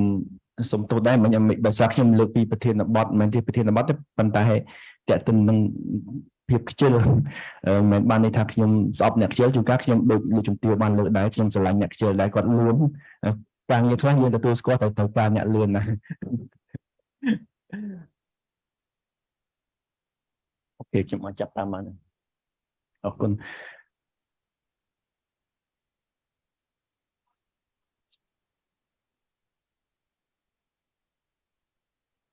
អូខេអរគុណបាទខ្ញុំសូមអនុញ្ញាតចាប់ផ្ដើមតែម្ដងខ្ញុំនៅក្នុង presentation របស់ខ្ញុំនឹងនិយាយអំពី3ចំណុចជាបឋមគឺថាតកតងទៅនឹងកំណើតរបស់សារព័ត៌មានថ្មីលឿនទេហើយបន្ទាប់មកគឺជាចរិតលក្ខណៈនៃ media ដោយសារតែអ្វីដែលខ្ញុំឡើងមកនេះគឺជាការបទបង្ហាញគឺជាបទបង្ហាញដែលតកតងទៅនឹងឧទាហរណ៍ជាក់ស្ដែងរបស់អង្គភាពថ្មីតែម្ដងដូច្នេះចរិតលក្ខណៈនៃ media ខ្ញុំនឹងបង្ហាញអំពីអ្វីដែលថ្មីយើងជ្រើសរើសប្រកាន់ដើម្បីធ្វើជានៅក្នុង mission របស់ពួកយើងហើយបន្ទាប់មកគឺ leadership បានន័យថាការគ្រប់គ្រងការដឹកនាំសារព័ត៌មានថ្មី history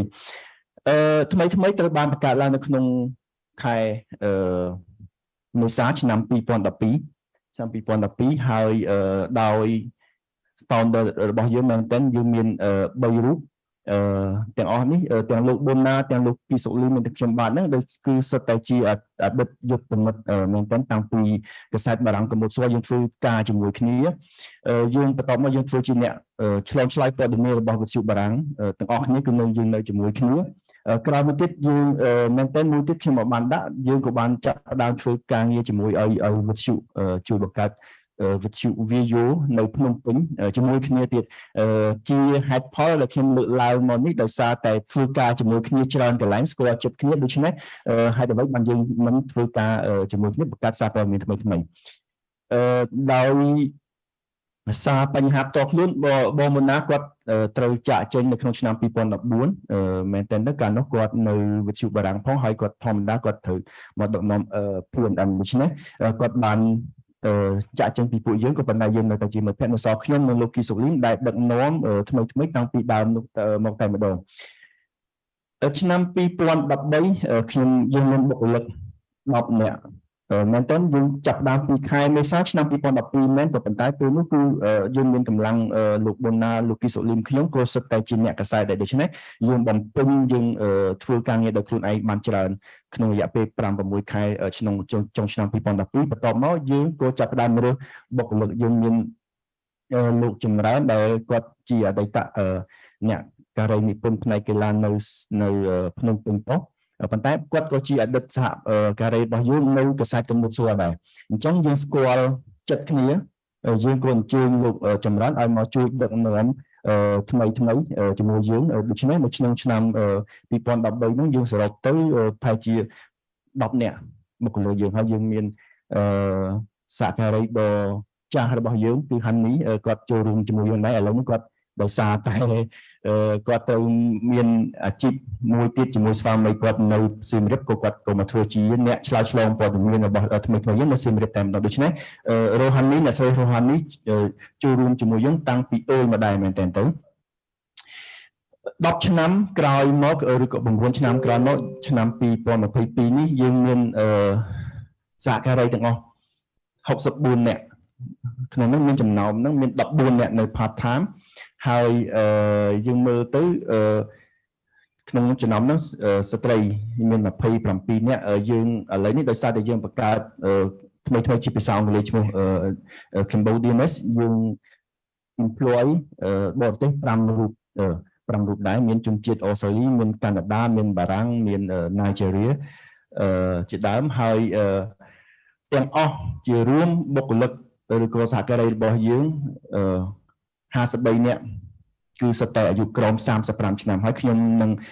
បញ្ជាក់បន្ថែមហេតុអីបានខ្ញុំចាប់អារម្មណ៍ហើយបង្ហាញគឺលើកនឹងតកតងនឹងអាយុរបស់សហការីរបស់យើងនេះជាអ្វីដែលយើងបាន10ឆ្នាំមកនេះដែលយើងបានបង្កើតចាប់ផ្ដើមមុនគេថ្មី2012 2018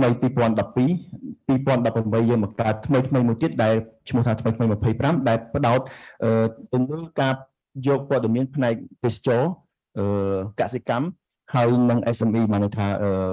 សហគ្រាសធុនតូចនិងមធ្យមប៉ុន្តែมันផ្ដោតលើភ្នំពេញខ្លាំងទេគឺចង់ផ្ដល់តម្លៃទៅទាំងអស់នេះវិស័យទាំង3នេះនៅក្នុងខេត្ត25រាជធានីតែម្ដងបានន័យថាគឺ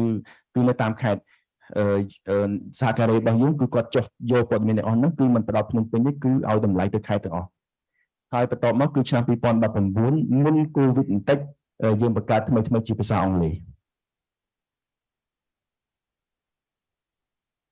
ចរិតលក្ខណៈនៃថ្មីតាំងពីការកកើតចាប់ផ្ដើមទាំង3នាក់ជាមួយបងប៊ុនណាបងគីសុលីមយើង commit ថាយើងមិនបង្កើតសារព័ត៌មានមួយដែលជាសារព័ត៌មានក្តៅគគុកទេមិនមែនជាសារព័ត៌មានបែបសិទ្ធិមនុស្សមិនមែនជាសារព័ត៌មានបែបនយោបាយគឺប៉ុន្តែយើងឲ្យតម្លៃទៅលើផ្នែកសង្គមហើយយើងបានទទួលគំនិតនេះពីនៅពេលដែលយើងធ្វើការជាមួយនឹងក្រុមសហការីជនជាតិបារាំងយើងយល់ថាដើម្បីចូលរួមចំណែកនៅក្នុងសង្គមហើយចូលរួមឲ្យមានការផ្លាស់ប្ដូរការផ្លាស់ប្ដូរផ្នែកគំនិតច្រើនគឺរឿងសង្គមជារឿងសំខាន់មិននយោបាយទេក្នុងនេះក៏មិនមែនយើងបដិសេធទាំងស្រុងមិនធ្វើនយោបាយដែរក៏ប៉ុន្តែយើងឲ្យនយោបាយនោះគឺតម្លៃតិចបំផុតយើងឲ្យតម្លៃទៅលើផ្នែកសង្គមហើយទម្រង់នៃសារព័ត៌មានដែលយើងប្រើប្រាស់គឺ interview គឺ feature ហើយនិង profile ដែលជាការលើកទឹកចិត្តហើយមែនតើទៅយើងមានគំនិតការជជែកគ្នាច្រើនការលើកទឹកចិត្តអីច្រើននៅក្នុងទម្រង់សារព័ត៌មានបែបនេះគឺមិនមែនជា hot news ដែលនិយាយអំពីនយោបាយទេនៅពេលដែលយើងបង្កើតសារព័ត៌មានថ្មីនៅក្នុងឆ្នាំ2012 social media នៅមានកម្លាំងតិចនៅឡើយទេហើយកាលនោះយើងនៅមានការប្រកួតប្រជែងខ្លាំងពីព្រោះជាការចាប់ផ្ដើមនៃគេហៅថា online វិស័យ online ហើយផ្លូវច្បាប់មានការចាប់ផ្ដើម online ក៏ពិតមែនក៏ប៉ុន្តែនៅពេលនោះ print press នៅមានតម្លៃខ្លាំងមែនទែនហើយយើងកាលណាយើងចាប់ផ្ដើមក្រុមហ៊ុនគឺពេលចាប់ផ្ដើមរកថវិកាចូលក្រុមហ៊ុនយើងទៅតាក់ទងនៅក្រុមហ៊ុនដើម្បីធ្វើផ្សាយពាណិជ្ជកម្មដាក់ banner ដាក់លើយើងហ្នឹងក៏ប៉ុន្តែមានការលំបាកមែនតើពីព្រោះគេនៅឲ្យតម្លៃលើ print press នៅពេលដែលយើងទៅរកក្រុមហ៊ុនគេសួរថាមានបោះពុម្ពអត់យើងព្យាយាមបញ្យល់ថាយើងអត់មានបោះពុម្ពទេពីព្រោះសម័យកាលវាដើរទៅមុខយើងខំបញ្យល់ convince គេថាវាទៅ online ហើយដូច្នេះ online ហ្នឹងវាមានលទ្ធភាពច្រើនហើយមនុស្សចាប់ផ្ដើមប្រើ smartphone គឺ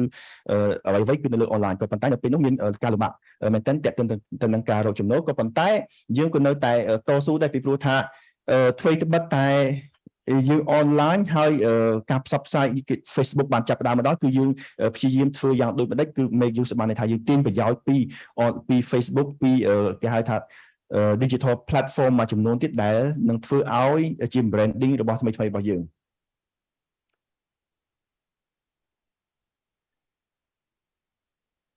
ឡើយហើយ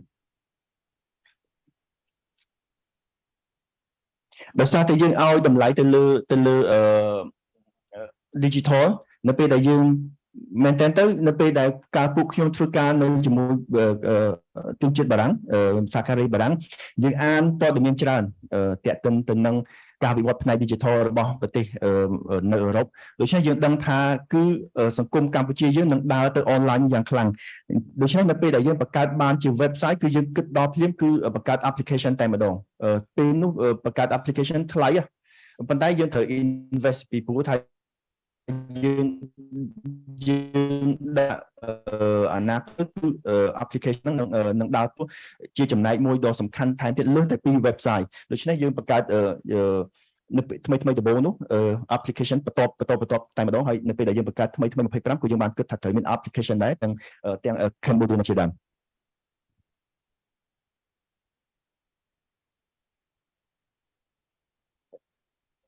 អត់ស្មោះឬយ៉ាងអូខេអរគុណដូចខ្ញុំបញ្ជាក់យ៉ាងមិញអញ្ចឹងគឺថាបន្ទាប់ពីមាន application គឺយើងអត់ចោលទេ tool មួយចំនួនទៀតដែលជាគេហៅថាជាឧបករណ៍ដែលធ្វើឲ្យថ្មីកាន់តែនេះល្បីកាន់តែគេហៅថាទៅដល់ audience តែម្ដងនោះគឺមាន Facebook មាន YouTube មាន Instagram មានអីគឺយើងចូលទៅក្នុងលុកលុយទៅក្នុងទាំងអស់គឺដើម្បីតែយើងគ្រាន់តែធ្វើ branding ដើម្បីទៅដល់នេះទៅដល់អ្នកគ្រប់គ្រងរបស់យើងអ្វីក៏ប៉ុន្តែយើងប្រើ Facebook YouTube ជា tool គឺជាប្រភពព័ត៌មានក៏ប៉ុន្តែអ្វីដែលយើង trend សហការីរបស់យើងគឺมันអាចយើងជាអ្នកនាំពាក្យរបស់ Facebook ទេយើងជាអ្នកកសែតបើយើងនៅតែធ្វើព័ត៌មានតាមតែ Facebook អានឹងយើងមិនមែនអ្នកកសែតទេហើយយើងបាត់បង់គុណតម្លៃរបស់យើងជាអ្នកកសែតទៅទៀតហើយអ្វីដែលយើងក៏សម្គាល់នៅពេលនេះគឺមានអ្នកកសែតមួយចំនួនដែលឧទាហរណ៍ថាគាត់តាំងខ្លួនទៅជាអ្នកកសែតក៏ប៉ុន្តែជាបេសកកម្មដែលគាត់ធ្វើគឺគាត់យកទៅពី Facebook ចម្លងពី Facebook ដាក់នៅលើ online របស់គាត់ដាក់នៅលើ platform របស់គាត់ដូច្នេះយើងបានរៀនសូត្រពីបញ្ហានេះយើងប្រាប់យើងបង្រៀនយើង train បណ្ដុះបណ្ដាលអ្នកសហការីរបស់យើងគឺត្រូវយើងជាអ្នកកសែតត្រូវប្រកាន់អាជីពជាអ្នកកសែតហើយធ្វើការងារធ្វើបេសកកម្មជាអ្នកកសែតដោយមិនឲ្យនៅត្រឹមតែ Facebook ទេយកតែ Facebook ជាប្រភពព័ត៌មានដូច្នេះយើងត្រូវតែធ្វើការងារជាអាជីពអ្នកកសែតរបស់យើងនៅក្នុងទម្រង់នៃការផ្ដល់ព័ត៌មានទៅឲ្យសាធារណជនយើងព្យាយាមធ្វើទាំងអស់នៅក្នុង platform របស់ថ្មីយើងមិនធ្វើតែយើងចាត់ទុកថាយើងជា multimedia បានន័យថាអ្វីទម្រង់ដែលអាចប្រើបានយើងធ្វើទាំងអស់ក្នុងនោះមានជាអត្ថបទមានជា short video មានជា infographic មាន documentary មាន photo story អ្វីដែលជាអាចប្រើបានសម្រាប់ផ្ដល់ព័ត៌មានទៅដល់សាធារណជនគឺយើងយកមកប្រើទាំងអស់នៅក្នុង team របស់យើងហ្នឹងដូច្នេះវាពាក់ព័ន្ធទៅនឹងការចាត់ចែងមនុស្សដែរបានន័យថាត្រូវមានអ្នកខ្ញុំបានមើល presentation របស់លោកសំអាតដើម្បីមិញគឺនៅត្រង់ហ្នឹងហើយដែលយើងត្រូវតែបង្កើត content ផងក៏ប៉ុន្តែតើមនុស្សណាត្រូវ content មួយហ្នឹងតើមនុស្សណាចូលចិត្តថត photo story ហើយដោយមិនបាច់ប្រើចំណាយខ្ញុំនឹងបង្ហាញនៅខាងមុខដោយមិនបាច់ថាម្នាក់ត្រូវមានកាមេរ៉ាថ្លៃ Sony Nikon ថ្លៃនឹងគឺប្រើទូរស័ព្ទប៉ុន្តែសំខាន់គឺយើង motivate យើងលើកទឹកចិត្តគាត់ទេឲ្យគាត់ប្រើឲ្យគាត់កុំឲ្យចេះជាពេលវេលាធ្វើដំណើរពីផ្ទះមកកន្លែងធ្វើការបើសិនជាមានរូបភាពដែលអាចថតបានហើយជា photo story យ៉ាងហ្នឹងហើយវាជាអ្នកខ្លះអត់ចូលចិត្តទៅសេទេប៉ុន្តែបើប្រាប់គាត់ថា photo story ក៏ជារឿងក៏ជាយុទ្ធភារកិច្ចរបស់អ្នកដែរអញ្ចឹងគាត់ធ្វើ photo story ហ្នឹងហើយ photo story មែនតើទៅក្នុងសម័យ digital នេះល្អមែនតើពីព្រោះមនុស្សអត់ចង់អានមានអ្នកមិនចង់ទៅសេក៏ប៉ុន្តែក៏មានអ្នកមិនចង់អានដែរប៉ុន្តែបើរូបភាពហើយ caption តិចល្អមែនតើហើយខ្ញុំនឹងបង្ហាញថាវា work យ៉ាងដូចម្តេចវាជោគជ័យយ៉ាងដូចម្តេចខ្ញុំនេះបន្តិចdocumentary គឺជាប្រភេទព័ត៌មានសម្រាប់ដែលយើងគិតថាអ្នកដែលចូលចិត្តថ្មីហើយក៏ចូលចិត្តអានចង់ដឹងរឿងជ្រៅជ្រះអាហ្នឹងបានយើងធ្វើតម្រូវមកក្រុមនោះដែរដូច្នេះរូបទាំងអស់ form ទាំងអស់ដែលយើងតម្រូវមក design មកនេះគឺសម្រាប់អ្នកដែលចូលចិត្តរូបថតអ្នកដែលចូលចិត្តមើលរឿងជ្រៅជ្រះរឿងយូរឧទាហរណ៍ video documentary នេះគឺឈានដល់កន្លះម៉ោងហើយក៏មានដែរអញ្ចឹងយើងនៅបន្តមានក្រុមការងារធ្វើកន្លះម៉ោងដើម្បីបំពេញក្រុមអ្នកកន្លះម៉ោងនោះអ្នកចូលចិត្តមើលរឿងហ្នឹងមានអ្នកខ្លះចូលចិត្តមើលអត្ថបទអ្នកខ្លះមានវីដេអូខ្លីៗអញ្ចឹងដូច្នេះយើង design មកហ្នឹងគឺដើម្បីតម្រូវចិត្តទាំងអស់តែម្ដងជាអ្វីមួយដែលយើងកំពុងតែធ្វើហើយយើងទទួលបានខ្ញុំមិនប្រើពាក្យជោគជ័យក៏ប៉ុន្តែវាប្រសើរជាងអត្ថបទរឿងប៉ុណ្ណឹងដូចគ្នាបើសិនជាយើងដាក់ចំណងជើងហើយមានរូបមួយដែលរបៀបធ្វើជា classic traditional ហ្នឹងអត់មានមនុស្សមើលទេឬក៏មានមើលដែរមានមើលតិចក៏ប៉ុន្តែបើសិនជាយកមកធ្វើទម្រង់ទៅបែបនេះជារូបថតដាក់រូបសម្ដេចហ៊ុនសែនអញ្ចឹងទៅហើយអ្វីដែលគាត់អំពាវនាវហ្នឹងបន្តិចអញ្ចឹងមនុស្សមើលអាហ្នឹងសំខាន់ទេតែយើងសង្ខេបខ្លឹមយកមកដាក់ទេខាងនោះក៏ដូចគ្នាហើយយើងមើលចំនួន share ចំនួនអីគឺករណីថ្មីហ្នឹងតែម្ដងដូច្នេះមានអត្ថបទស្តៀងគ្នានឹងដែរប៉ុន្តែជាអត្ថបទគឺមនុស្សអត់មើលហើយអានេះវាជាទម្រង់មួយនៅក្នុងសារព័ត៌មានក៏យើងប្រើដែរ infographic ហ្នឹងដូច្នេះយើងធ្វើអាហ្នឹងយើងធ្វើអាហ្នឹងវីដេអូខ្លី6នាទីទេបើសិនជាអ្នកទៅសេអត្ថបទគេធ្វើ profile ជីវៈព័ត៌មានរបស់គាត់អញ្ចឹងទៅ save វិញ live អញ្ចឹងទៅប៉ុន្តែมันប្រកាសថាមានអ្នកមើលទេយើងធ្វើវីដេអូ6នាទីមានអ្នកមើលមានអ្នក share មែនតើចុងក្រោយនេះដូចជាចិត្តដល់ 1K share យ៉ាងដែរហើយអានេះជាព័ត៌មានវីដេអូថ្មីហ្នឹងទេតែយើងមិនយកពីណាពីណីយូរមកទេនៅក្នុងប្រហែលមួយអាទិត្យអីចុងក្រោយហ្នឹងទេphoto story យើងជាពេលវេលាមួយដែលយើងបង្ហាត់អ្នកកសែតខ្ញុំភ្លេចបញ្ជាក់នៅសារព័ត៌មានថ្មីរបស់យើងបង្កើតឡើងហើយយើងអត់ធ្វើការជាមួយនឹងអ្នកដែលមានពិសោធន៍ទេនិយាយតើដោយស្មោះត្រង់ទៅយើងអត់មានលុយជួលគេថ្លៃទី2ទៀតតើអ្នកដែលគាត់មានពិសោធន៍ថ្លៃតើធ្វើការចុះសម្រុងជាមួយ team ជាមួយពួកខ្ញុំអត់ដែលជាអ្នកបង្កើតពីព្រោះពួកខ្ញុំបង្កើតពួកខ្ញុំមាន vision របស់ខ្ញុំគឺពួកខ្ញុំមាន concept របស់ខ្ញុំគឺវិជាជីវៈសារព័ត៌មានហ្នឹងដែលបម្រើសង្គមហើយយើងស្រួលគ្រប់គ្រងយើងស្រួលគ្រប់គ្រងអញ្ចឹងបើសិនជាយកអ្នកដែលមានពិសោធន៍សកម្មមិត្តភក្តិទេប៉ុន្តែអាចធ្វើការអត់ត្រូវគ្នាដូច្នេះរកអ្នកថ្មីទាំងអស់ក្មេងយុវសិស្សនិស្សិតដែលគាត់ទើបជួនកាលឆ្នាំទី1ឆ្នាំទី2ឆ្នាំទី3ឬក៏ចប់ក៏ដោយប៉ុន្តែជាអ្នកដែលមិនពាក់ព័ន្ធតទៅសោះនៅក្នុងវិស័យសារព័ត៌មានដោយយើងចាត់ទុកថាជាកតាសូហើយយើងដាក់គាត់ទៅតែម្ដងដូច្នេះគាត់ដើរតាម concept របស់យើងតែម្ដងហើយដូច្នេះហើយបានជាត្រូវការមានការរៀនសូត្រច្រើនឲ្យយើងបង្កើតទម្រង់ platform មួយថាជា photo story គឺដើម្បីបង្រៀនគាត់ឲ្យចាប់ angle ឲ្យចាប់មុំហើយបរៀនគាត់ដើម្បីឲ្យគាត់គិតថាស្អីក៏សំខាន់នៅជុំវិញរបស់ខ្លួនដែរនេះជាផ្នែកមួយនៃមេរៀនរបស់ពួកយើងដូច្នេះជួនកាលគាត់ចុះទៅយកព័ត៌មានដូចជាមកសៀមរាបអីចឹងទេយើងគាត់បេសកកម្មធ្វើរឿងវប្បធម៌ជាមួយអាជ្ញាធរអប្សរាទេក៏ប៉ុន្តែគាត់ទៅឃើញការលក់ដូរផ្លែខ្ញុំភ្លេចហើយផ្លែនៅក្នុងចំណងជើងនៅសៀមរាបទេហើយលោកយាយនេះគាត់ទៅធ្វើ គាត់ធ្វើផ្លិតធ្វើអីមួកដេមួកពីភ្ជួរឬមួយក៏กระดาษមួយប្រភេទជានេះហ្នឹងគាត់ទៅធ្វើរឿងផ្សេងនេះក៏ប៉ុន្តែគាត់ឃើញលោកយាយគាត់ធ្វើនេះការងារហ្នឹងគាត់ធ្វើ photo story មកដូច្នេះនិយាយរួមអ្នកកសែតនៅសារព័ត៌មានថ្មីហ្នឹងយើងបង្រៀនគាត់ឲ្យមាន fresh eye បានន័យថាអ្វីក៏ជារឿងហើយយើងត្រូវវឹកហាត់គាត់ឲ្យធ្វើការងារធ្ងន់ធ្ងរមែនតើបានន័យថាមិនទៅធ្វើដំណើរដើរលេងធ្វើមួយរឿងទៅតែមួយរឿងមែនទេអញ្ចឹងស្អីក៏ជារឿងដែរហើយមែនតើគាត់រីករាយធ្វើពីព្រោះនៅពេលដែលយើងគាត់យករឿងរបស់គាត់យកមកបង្ហោះចឹងអត់មានទៅសេអីច្រើនទេមែនតើខ្ញុំអត់បានយក caption មកដើម្បីវាដោយសារវាតូចដល់ពេលយើងយកមកបង្ហោះរបស់គាត់បង្ហោះរូបភាពរបស់គាត់មានការចែកម្លែកចឹងគាត់លើកគាត់សប្បាយចិត្តជាផ្នែកមួយនៃការធ្វើ motivation របស់ឲ្យគាត់ដែរមែនទេទៅណាចុងក្រោយនេះដោយសារតែនៅក្នុងប្រធានបទរបស់យើងធំតាក់ទិនទៅនឹង digital នៅក្នុងវិស័យនៅក្នុងសារព័ត៌មានខ្ញុំគិតថានៅថ្មីធ្វើបានច្រើនជាងគេគឺ Mojo Mojo គឺ mobile journalism ឥឡូវនេះយើងរុញទាំងអស់ក្រុមទាំងអស់គឺយក Mojo ជាអតិភិបបានន័យថាអ្នកកាសែតប្រើទូរស័ព្ទខ្លួនឯងបើសិនជាក្នុងករណីខ្លះគឺទូរស័ព្ទកន្លែងដែលមានគុណភាពក៏ប៉ុន្តែផលិតរឿងដោយទូរស័ព្ទលែងមាននីកុងលែងមាន Sony ហើយមនុស្សទៅម្ដងមកក្រុម5នាក់ឧទាហរណ៍ចឹងមកវិញកាត់រយៈពេលប្រហែល 2-3 ថ្ងៃទៀតអត់ទេនៅក្នុង Mojo ហើយឥឡូវនេះថ្មីកំពុងតែមានប្រជាប្រិយភាពហ្នឹងដោយសារតែយើងធ្វើការងារនឹងច្រើនអង្គការមួយចំនួនគាត់អញ្ជើញពួកយើងឲ្យធ្វើជា trainer បង្រៀនយុវជននៅតាមខេត្តនិយាយរួមគឺខេត្តគោលដៅរបស់អង្គការមួយចំនួនគឺទៅបរៀន Mojo ហ្នឹងគឺបរៀនទូរស័ព្ទដៃហ្នឹងធ្វើរឿងក៏បានលឿនហើយនៅក្នុងកម្មវិធីនៅក្នុងទូរស័ព្ទវាមានកម្មវិធីកាត់តដូច្នេះ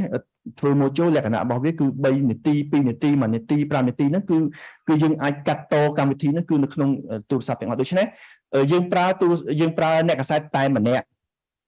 គឺអាចធ្វើរឿងមួយវីដេអូមួយដែលល្អលឿនហើយបង្ហោះបានហើយចំណេញមែនតើ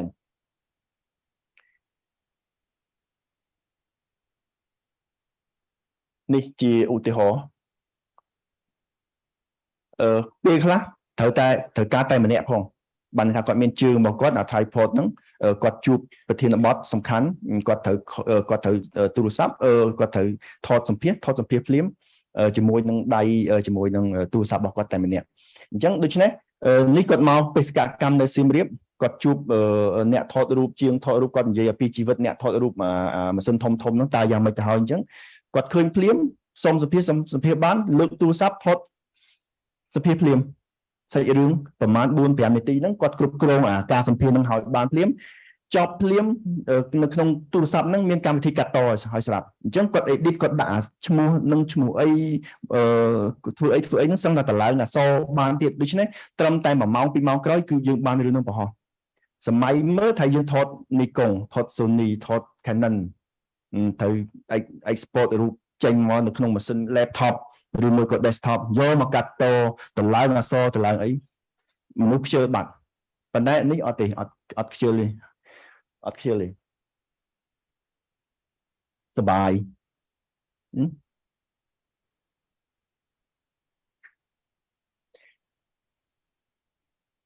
មកដល់ចំណុចសំខាន់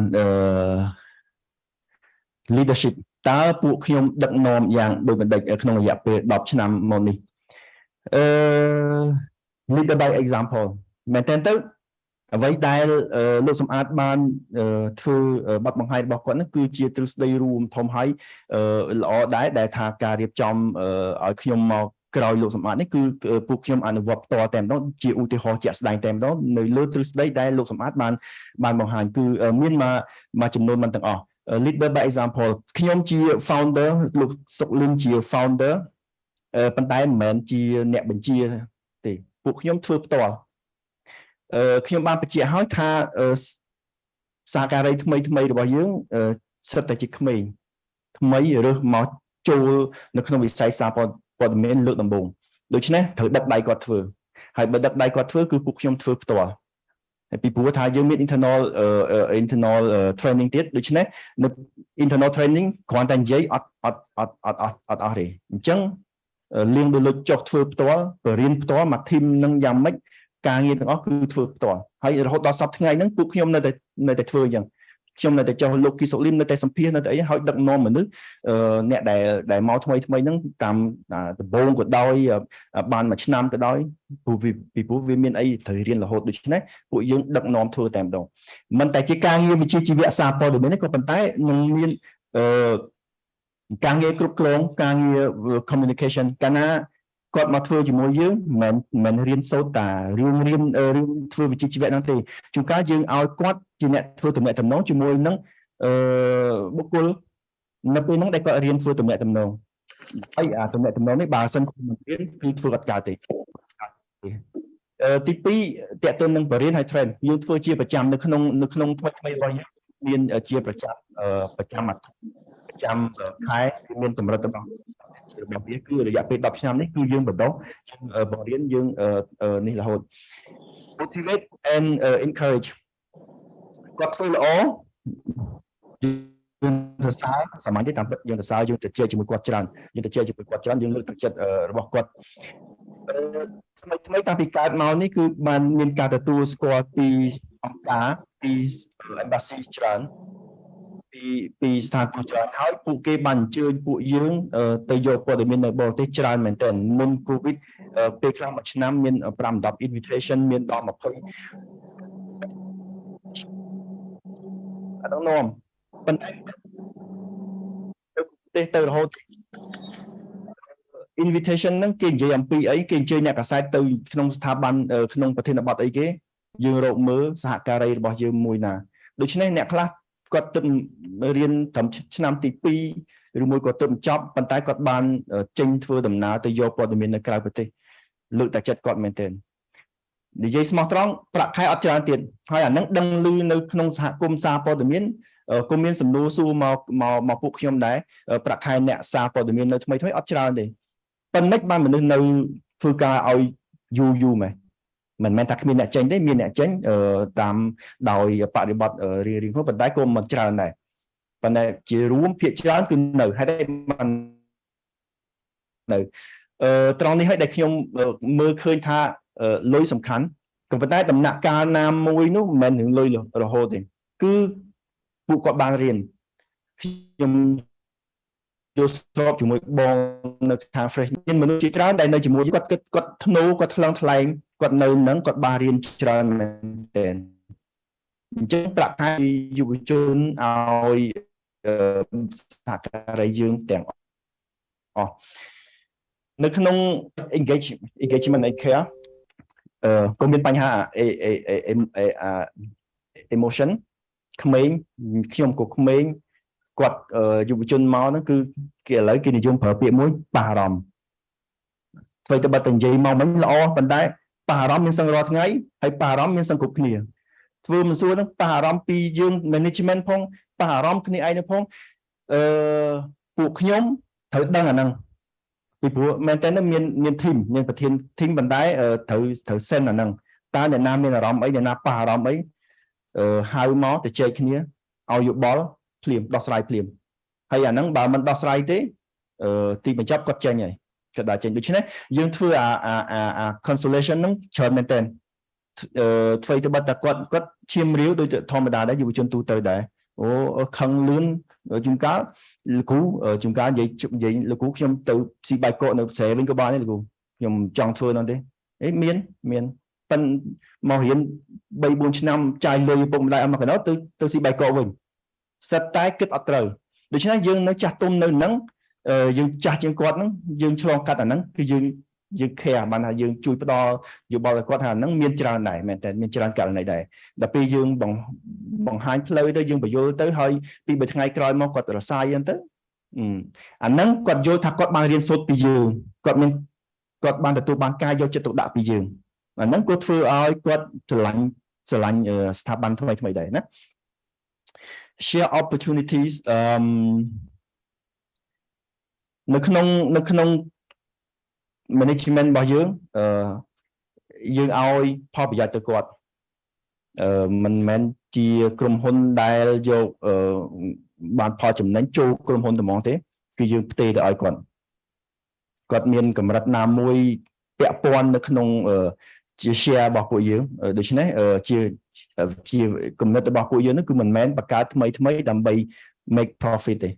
គឺដើម្បីជួយវិស័យសារព័ត៌មាននៅក្នុងកម្ពុជាដើម្បីសារព័ត៌មាននៅកម្ពុជានៅថ្មីដើរបានឆ្ងាយតើតែមានការចូលរួមច្រើនជ្រោមជ្រែងសារព័ត៌មានថ្មីដូច្នេះយើងអត់ make profit យើងអត់យកលុយចូលហៅទៅបញ្ចេញទៅវិញធ្វើម៉េចឲ្យពួកគាត់មានកម្លាំងចិត្តហើយថ្មីហ្នឹងទៅឲ្យបានឆ្ងាយ50ឆ្នាំយើងធ្លាប់ដើរនៅគ្រប់ប្រទេសយើងទៅទស្សនកិច្ចសារព័ត៌មានរបស់ជប៉ុនអីគេនិយាយ120ឆ្នាំមុនយើងទៅចិនគេនៅអានេះ200ឆ្នាំហើយយើងនៅខ្មែរមកវិញតែយើងមានទឹកចិត្តយើងចង់ថាមក50ឆ្នាំទៀត100ឆ្នាំទៀតឲ្យមានពាក្យថាថ្មីកើត100ឆ្នាំមុននេះយើងចង់បានអាហ្នឹងប៉ុន្តែដល់មកដល់ឬមកដល់អាហ្នឹងយើងមើលទេក៏ប៉ុន្តែយើងព្យាយាមយើងចង់បានអញ្ចឹងcreate leaders ខ្ញុំ2នាក់លោកគីសូលីមអស់អត់រួចទេ10ឆ្នាំមកនេះបង្កើត leader 4 5 6នាក់ទៀតហើយដែលវាស៊ីគ្នាជាមួយនឹង share opportunity ហ្នឹងគឺពួកហ្នឹងគឺនៅជាមួយពួកយើងច្បាស់តែម្ដងហើយ3 4ឆ្នាំជជែកគ្នាម្ដងទៅណាអត់ទេឲ្យច្បាស់ថាអត់ទៅមានស្អីយើងទៅជជែកគ្នាដូច្នេះយើងដើម្បីឲ្យថ្មីហ្នឹងទៅឆ្ងាយត្រូវមាន leader ច្រើនអត់មាន leader តែ2នាក់អីណាអញសតទេអត់ទេអញ្ចឹងត្រូវមានមនុស្សហ្នឹងជាច្រើននៅជាកាយអ្នកបន្តវេនហ្នឹងគឺយើងបង្កើតបន្តបានហើយ5 6នាក់នេះអ្វីដែលខ្ញុំបានចាប់អារម្មណ៍ហើយចង់ highlight ឲ្យឃើញជាពិសេស41 31 24គឺជាអាយុហើយដែលខ្ញុំចាប់អារម្មណ៍ថាវាជាស្នូលវាជាកម្លាំងវាជាធម៌ពលរបស់ថ្មីបាទក្នុងរយៈពេល10ឆ្នាំខ្ញុំបានពួកយើងបានបណ្ដោះបង្ជន់បង្គោលទាំងអស់នេះហើយដែលពួកគាត់មានអាយុដែលខ្ញុំគិតថានៅក្មេងនៅឡើយនៅពេលដែលខ្ញុំអាយុ30ឆ្នាំឬមួយក៏30នេះហ្នឹងគឺខ្ញុំនៅធ្វើជា employee បានថាយើងទៅធ្វើការយុទ្ធភ័ក្រខែឡើយទេប៉ុន្តែមកដល់ពេលនេះពួកគាត់ជាមេដឹកនាំនៅក្នុងក្រុម team របស់ពួកយើងហើយបើសិនជាយើងនិយាយសាមញ្ញបើយើង take care ពួកគាត់ស្ទើរនៅជាមួយយើងយ៉ាងតូចណាស់5ឆ្នាំហើយបើយើងទៅជែកមើលជាមួយគាត់គឺគាត់អាចនៅ10ឆ្នាំទៀតប៉ុន្តែ10ឆ្នាំទៀតអញ្ចឹងបើ10ឆ្នាំទៀតថ្មីនៅមានអាយុ20ឆ្នាំបើសិនជាក្នុងពេលហ្នឹងនៅពេលក្នុងរយៈពេល10ឆ្នាំដែលពួកគាត់នៅជាមួយយើងហ្នឹងគាត់បង្កើតបាន6 7នាក់ដែលធានាថានៅ10ឆ្នាំ20ឆ្នាំបន្តទៀតថ្មីនឹងមានអាយុ30 40ឆ្នាំដោយអត់បញ្ហាដូច្នេះអាយុនេះសំខាន់ហើយឃើញថាក្មេងប៉ុន្តែយើងរើដែរមិនមែនក្មេងឲ្យតនេះក្មេងគឺក្មេងធ្វើការក្មេង commit ហើយយើងច្បាស់ជាមួយពួកគាត់ច្បាស់ជាមួយពួកយើងអញ្ចឹងតាក់ទងទៅនឹងការគ្រប់គ្រងការដឹកនាំគឺយើងមានភាពច្បាស់លាស់របស់យើងថាទៅមុខយ៉ាងដូចម្តេចហើយមានមនុស្សធ្វើការមិនមែនដាក់ថាចង់ឲ្យថ្មីទៅ30ឆ្នាំទៀតប៉ុន្តែមិនដឹងមនុស្សនៅណាមែនទេយើងមានមនុស្សសម្រាប់ធ្វើការឲ្យពួកយើងអញ្ចឹងពួកគាត់មានតួនាទីផ្សេងគ្នាលោកអឹងចម្រើនជា ED នាយកប្រតិបត្តិគាត់ចាប់ផ្ដើមពី2013ជាមួយយើងរូបថតខាងដើមមិញហ្នឹងដួលចត្រានិពន្ធនាយកអាយុ31ឆ្នាំស្រីលក្ខដែលគេស្គាល់គ្រប់គ្នាថានាងថ្មីហ្នឹងអាយុទៅ24ទេប៉ុន្តែគាត់កាន់ editor in chief របស់ថ្មី25លោកនិស័យអាយុទៅ29ទេគាត់ប៉ុន្តែដោយសារគាត់រៀនចប់ផ្នែកគេហៅសិក្សាអន្តរជាតិនៅនេះហ្នឹងគាត់អាចកាន់ភាសាអង់គ្លេសរបស់គាត់ល្អមែនទេគាត់អាចកាន់គ្រប់គ្រងបរទេសទាំង5នាក់ពីដំបូងដែលខ្ញុំប្រាប់ហ្នឹង Cambodian ដែលជាថ្មីជាភាសាអង់គ្លេសបានឥឡូវនេះគាត់ចេញដំណើរទៅយក Master Degree នៅអូស្ត្រាលី2ឆ្នាំប៉ុន្តែគាត់នៅបន្តធ្វើការពីអូស្ត្រាលីមកដោយមានអនុរបស់គាត់ជាអ្នកសម្របសម្រួលនៅទីនេះយើងមានកញ្ញាចម្ប៉ាគាត់ជានិពន្ធយុរ៉ូទេក៏ប៉ុន្តែគាត់កាន់ training ហើយយើងទទួលបានប្រភពចំណូលមួយដែលខ្ញុំនឹងនិយាយខាងមុខអត់មកពីក្រុមហ៊ុនឯកជនសុទ្ធសាធទេថ្មីបានទទួលចំណូលមួយផ្នែកណាដ៏សំខាន់នោះពីអង្គការដែលខ្ញុំគិតថាខ្ញុំមិនខ្លាចនឹងចែករំលែកទេ ប្រភពលុយពីអង្គការគឺច្រើនហើយក្នុងក្របខ័ណ្ឌដែលយើងអាចគ្រប់គ្រងបានទៀតមិនមែនជា mission ឲ្យលុយពួកយើងចេះតែធ្វើមិនមែនទេហើយវាត្រូវស្របជាមួយនឹង mission ជាមួយនឹង platform របស់ថ្មី menu របស់ថ្មីហ្នឹងគឺមុខម្ហូបរបស់ថ្មីគឺមិនមែនសិទ្ធិមនុស្សមិនមែននយោបាយសង្គមហើយអង្គការជាច្រើនដែលធ្វើការតាក់ទងទៅនឹងសង្គមតាក់ទងនឹងការអភិវឌ្ឍដូច្នេះខ្ទង់ផលិតរបស់យើងហ្នឹងទៅជាមួយអង្គការច្រើនមែនទែន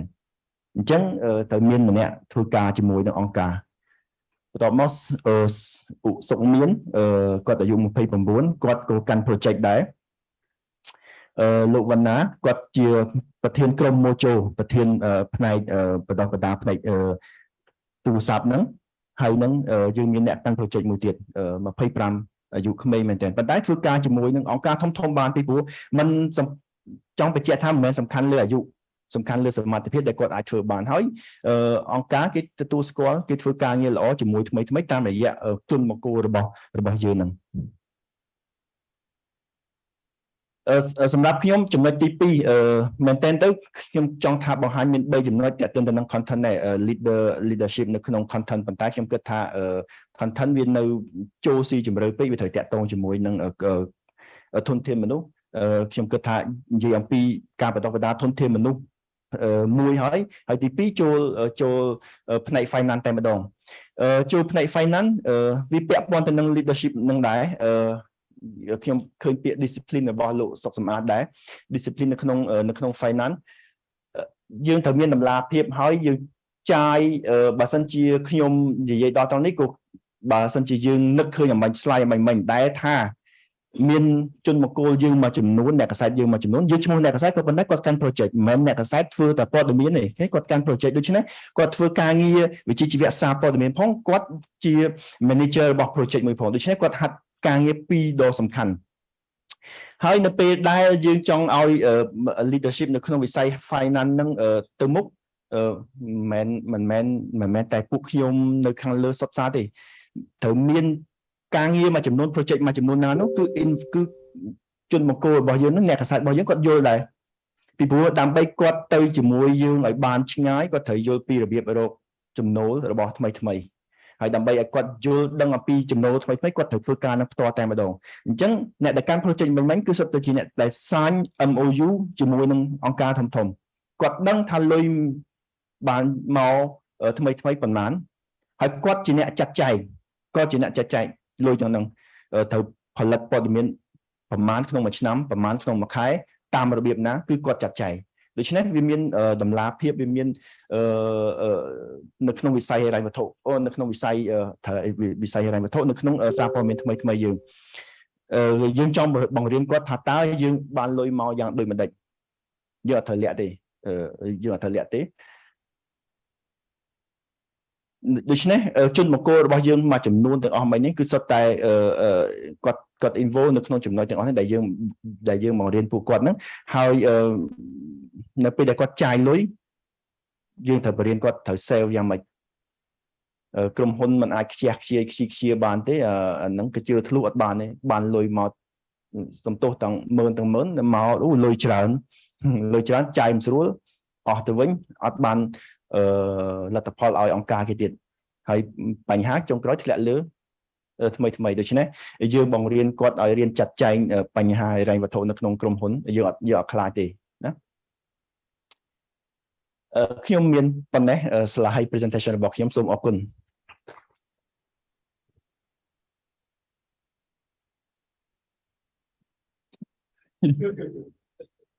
បាទសូមគោរពថ្លែងអរគុណលោកលៀង ដលិចចំពោះការធ្វើបទបង្ហាញប្រកបដោយអត្ថន័យនិងខ្លឹមសារខ្ញុំសូមជជែកបន្តទៅទៀតមុននឹងទទួលសំណួរពីសិក្ខាកាមខ្ញុំសូមអនុញ្ញាតអញ្ជើញវិក្កាមទី2តែម្ដងដើម្បីធ្វើបទបង្ហាញបាទវិក្កាមទី2របស់យើងគឺលោកប្លង់វិចិត្រដែលបច្ចុប្បន្នលោកគឺជានិពន្ធនាយកសារព័ត៌មាន TEDTHAN លោកវិចិត្របញ្ចប់ថ្នាក់បញ្ញាបត្រផ្នែកគ្រប់គ្រងនិងជំនាញភាសាចិនការងារដំបូងរបស់លោកគឺជាអ្នកកសែតនៅសារព័ត៌មានភាសាចិនឈ្មោះ Xinjiu Daily នៅឆ្នាំ2007ហើយឆ្នាំ2018លោកនិងក្រុមការងារបានបង្កើតនៅក្រុមហ៊ុនសារព័ត៌មាន The Cambodia China Time ឬក៏ TEDTHAN ហើយថ្ងៃនេះគឺលោកនឹងធ្វើបទបង្ហាញចែករំលែកនឹងបទពិសោធន៍របស់លោកនៅក្នុងការធ្វើ digital លើពាណិជ្ជកម្មរបស់សារព័ត៌មាន TEDTHAN បាទកុំឲ្យខាតពេលវេលាយូរសូមជ័យលោកប្រមចិត្តធ្វើបទបង្ហាញបាទសូមគោរពជ័យបាទខ្ញុំសូមធ្វើបទបង្ហាញនេះក្នុងពេលដែលខ្ញុំត្រៀមឯកសារមួយចំនួនសូមអរគុណដល់ក្រសួងព័ត៌មានដែលបានអញ្ជើញខ្ញុំឲ្យចូលរួមក្នុងកម្មវិធីដែលមានសារៈសំខាន់នេះបទបង្ហាញរបស់ខ្ញុំសូមធ្វើបទបង្ហាញខ្លីពាក់ព័ន្ធនឹងសារព័ត៌មានភាសាចិននៅក្នុងយុគសម័យឧស្សាហកម្ម 4.0 អញ្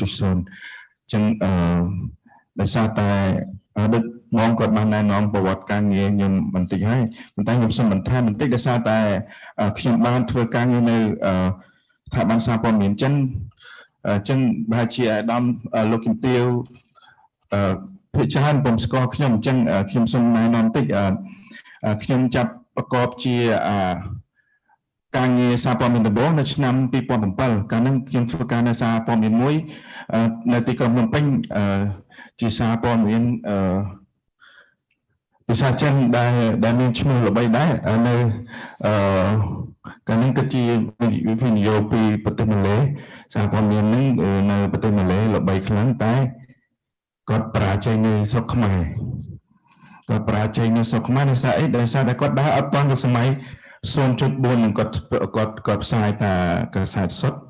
ហើយគាត់ពុំមានចឹងថាគាត់អាចតាមអត់ទាន់នៅបច្ចេកវិទ្យាចឹងនៅឆ្នាំ 2018 ចុងឆ្នាំ 2018 គាត់បានសម្រេចចិត្តដកខ្លួនចេញពីប្រទេសកម្ពុជាចឹងក្រោយមកខ្ញុំបានដោយសារតែចាក់ចេញពីស្ថាប័នព័ត៌មានចាស់ខ្ញុំបានបង្កើតនៅ